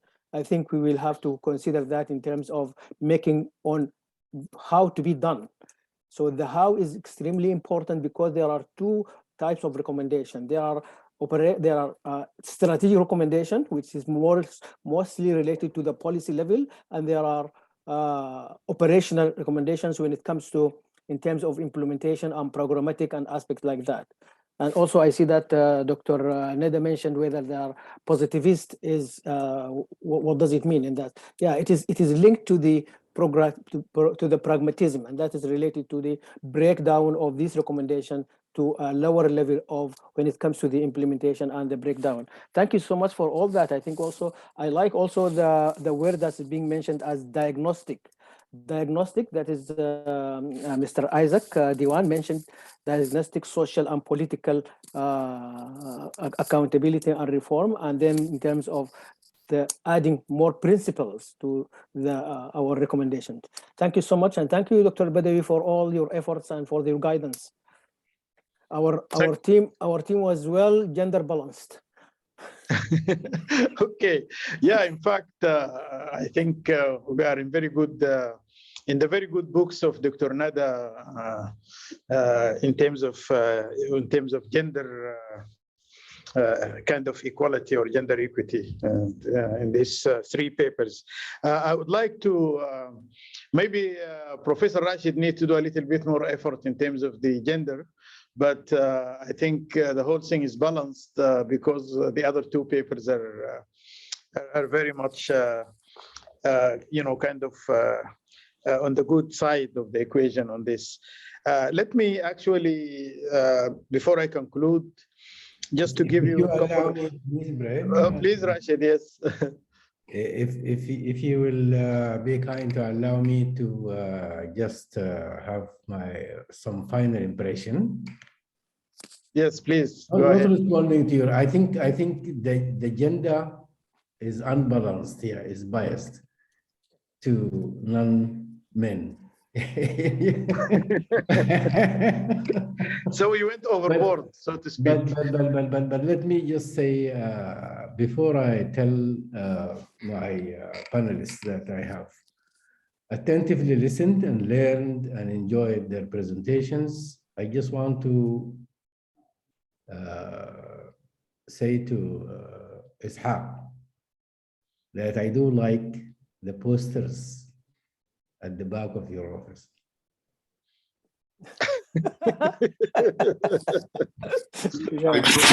You're right. I brought this back from Khartoum last time I was there. It's wonderful painting. Yeah. Environment related. Good, you noticed, absolutely. Nile on top and the people consulting each other at the bottom, I think. Around tradition. Okay, thank you all very much. Let me just conclude by just quick 2 closing points. I wanted to actually acknowledge the presence of Aryan Dihan. I don't think he is still with us, but he's the director at the IDRC, and IDRC has generously supported and was one of the founding institutions supporting the Economic Research Forum, continues to provide strong support and also counsel with the ERF. And the IDRC has been among the leaders in terms of promoting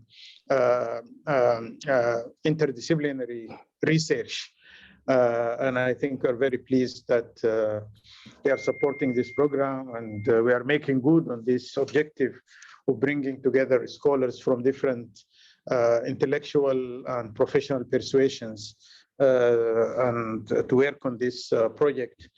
And would like to take this opportunity to thank the IDRC through him and to appreciate the partnership that we had with IDRC. The second point I wanted actually to say that this is a very good beginning. And let me actually ask Aryan to say a few things before I go to the second point, since we have him.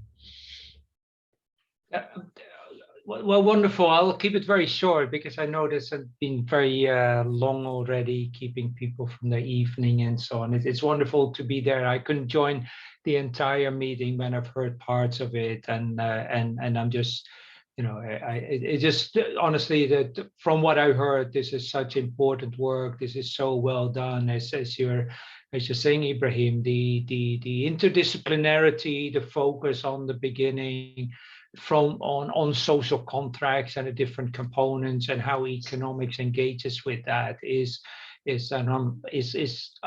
personally believe, IDRC believes in that. I think your meeting shows how important it is, particularly in such difficult contexts in which you work. This is so important. But most importantly, just to say to all the presenters and the researchers, this is such difficult work. It's so important. So congratulations, and it's been my honor to listen to this. Thank you, Ibrahim. Thank you, Marianne. The second point is actually just to highlight the future webinars on Sudan. The next webinar will be devoted to structural transformation in agriculture.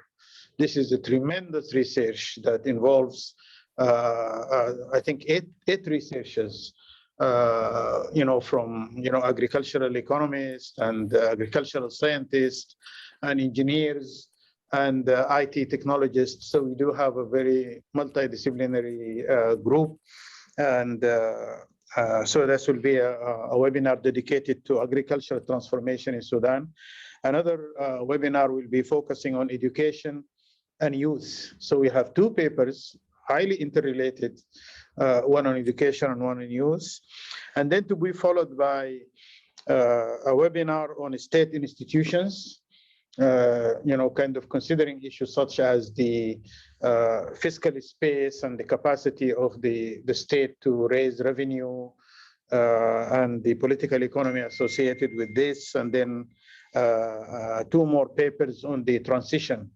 One, a legalistic approach, looking at reviewing critically the Sudanese constitution, and then another paper looking at the Sudanese syndrome, which is basically has been a tragedy of political and economic development, where we have a popular uprising leading to a fragmented and short-lived democracy, to be followed by a dysfunctional autocracy and conflicts, and then another revolution, again, ending the dreams of the Sudanese people by another coup or another military regime that's even worse than the earlier one. So this is really a very important topic that we need to look into very carefully, and we do have two papers on this. So a total of 9 papers supported by the IDRC project, and of course led by Professor Ishaq Dewan, for not, in the broader context of the Arab Spring, covering the 4 countries, Lebanon, Iraq, Algeria, and Sudan. And we also have a companion project funded by the Carnegie Foundation on state business relations.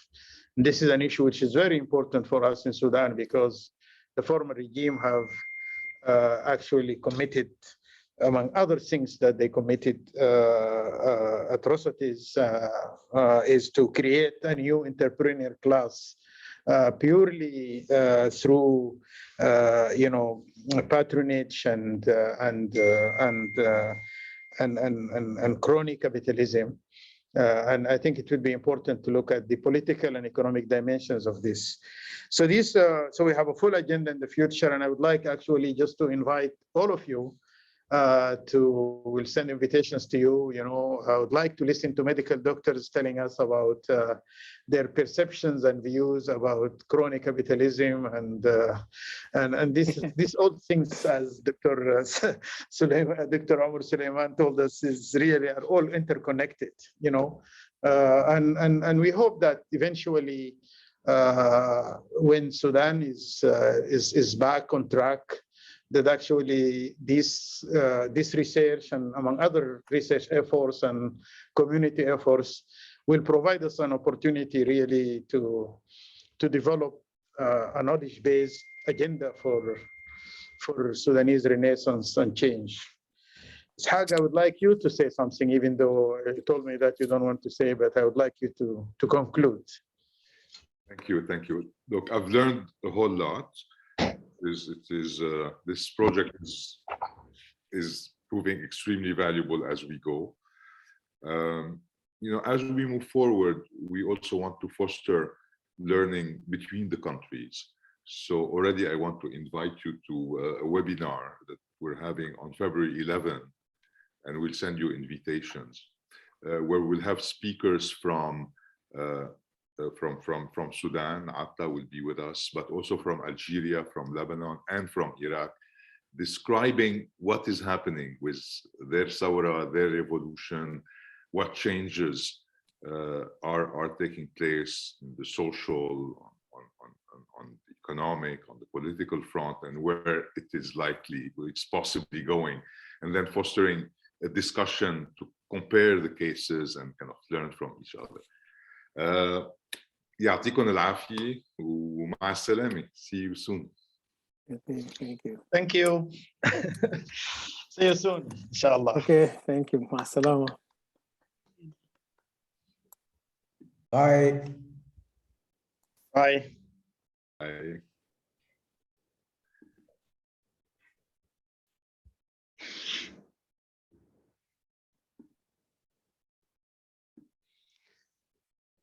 Rashid, since I still have you, are you in Cairo now, or you went back to Sudan? I'm still here. I've changed my flight back to the 6th of February. I'm going back in about less than a week. And you, are you in Cairo? No, I'm still in Dubai, but I'll be going back to Cairo in early March. As you know, we have an office here in Dubai, so I'm operating from here. Yeah. But I will be back to Sudan next week, inshallah. Inshallah. Inshallah. Thank you very much, Professor Omar. It's really a pleasure to have you.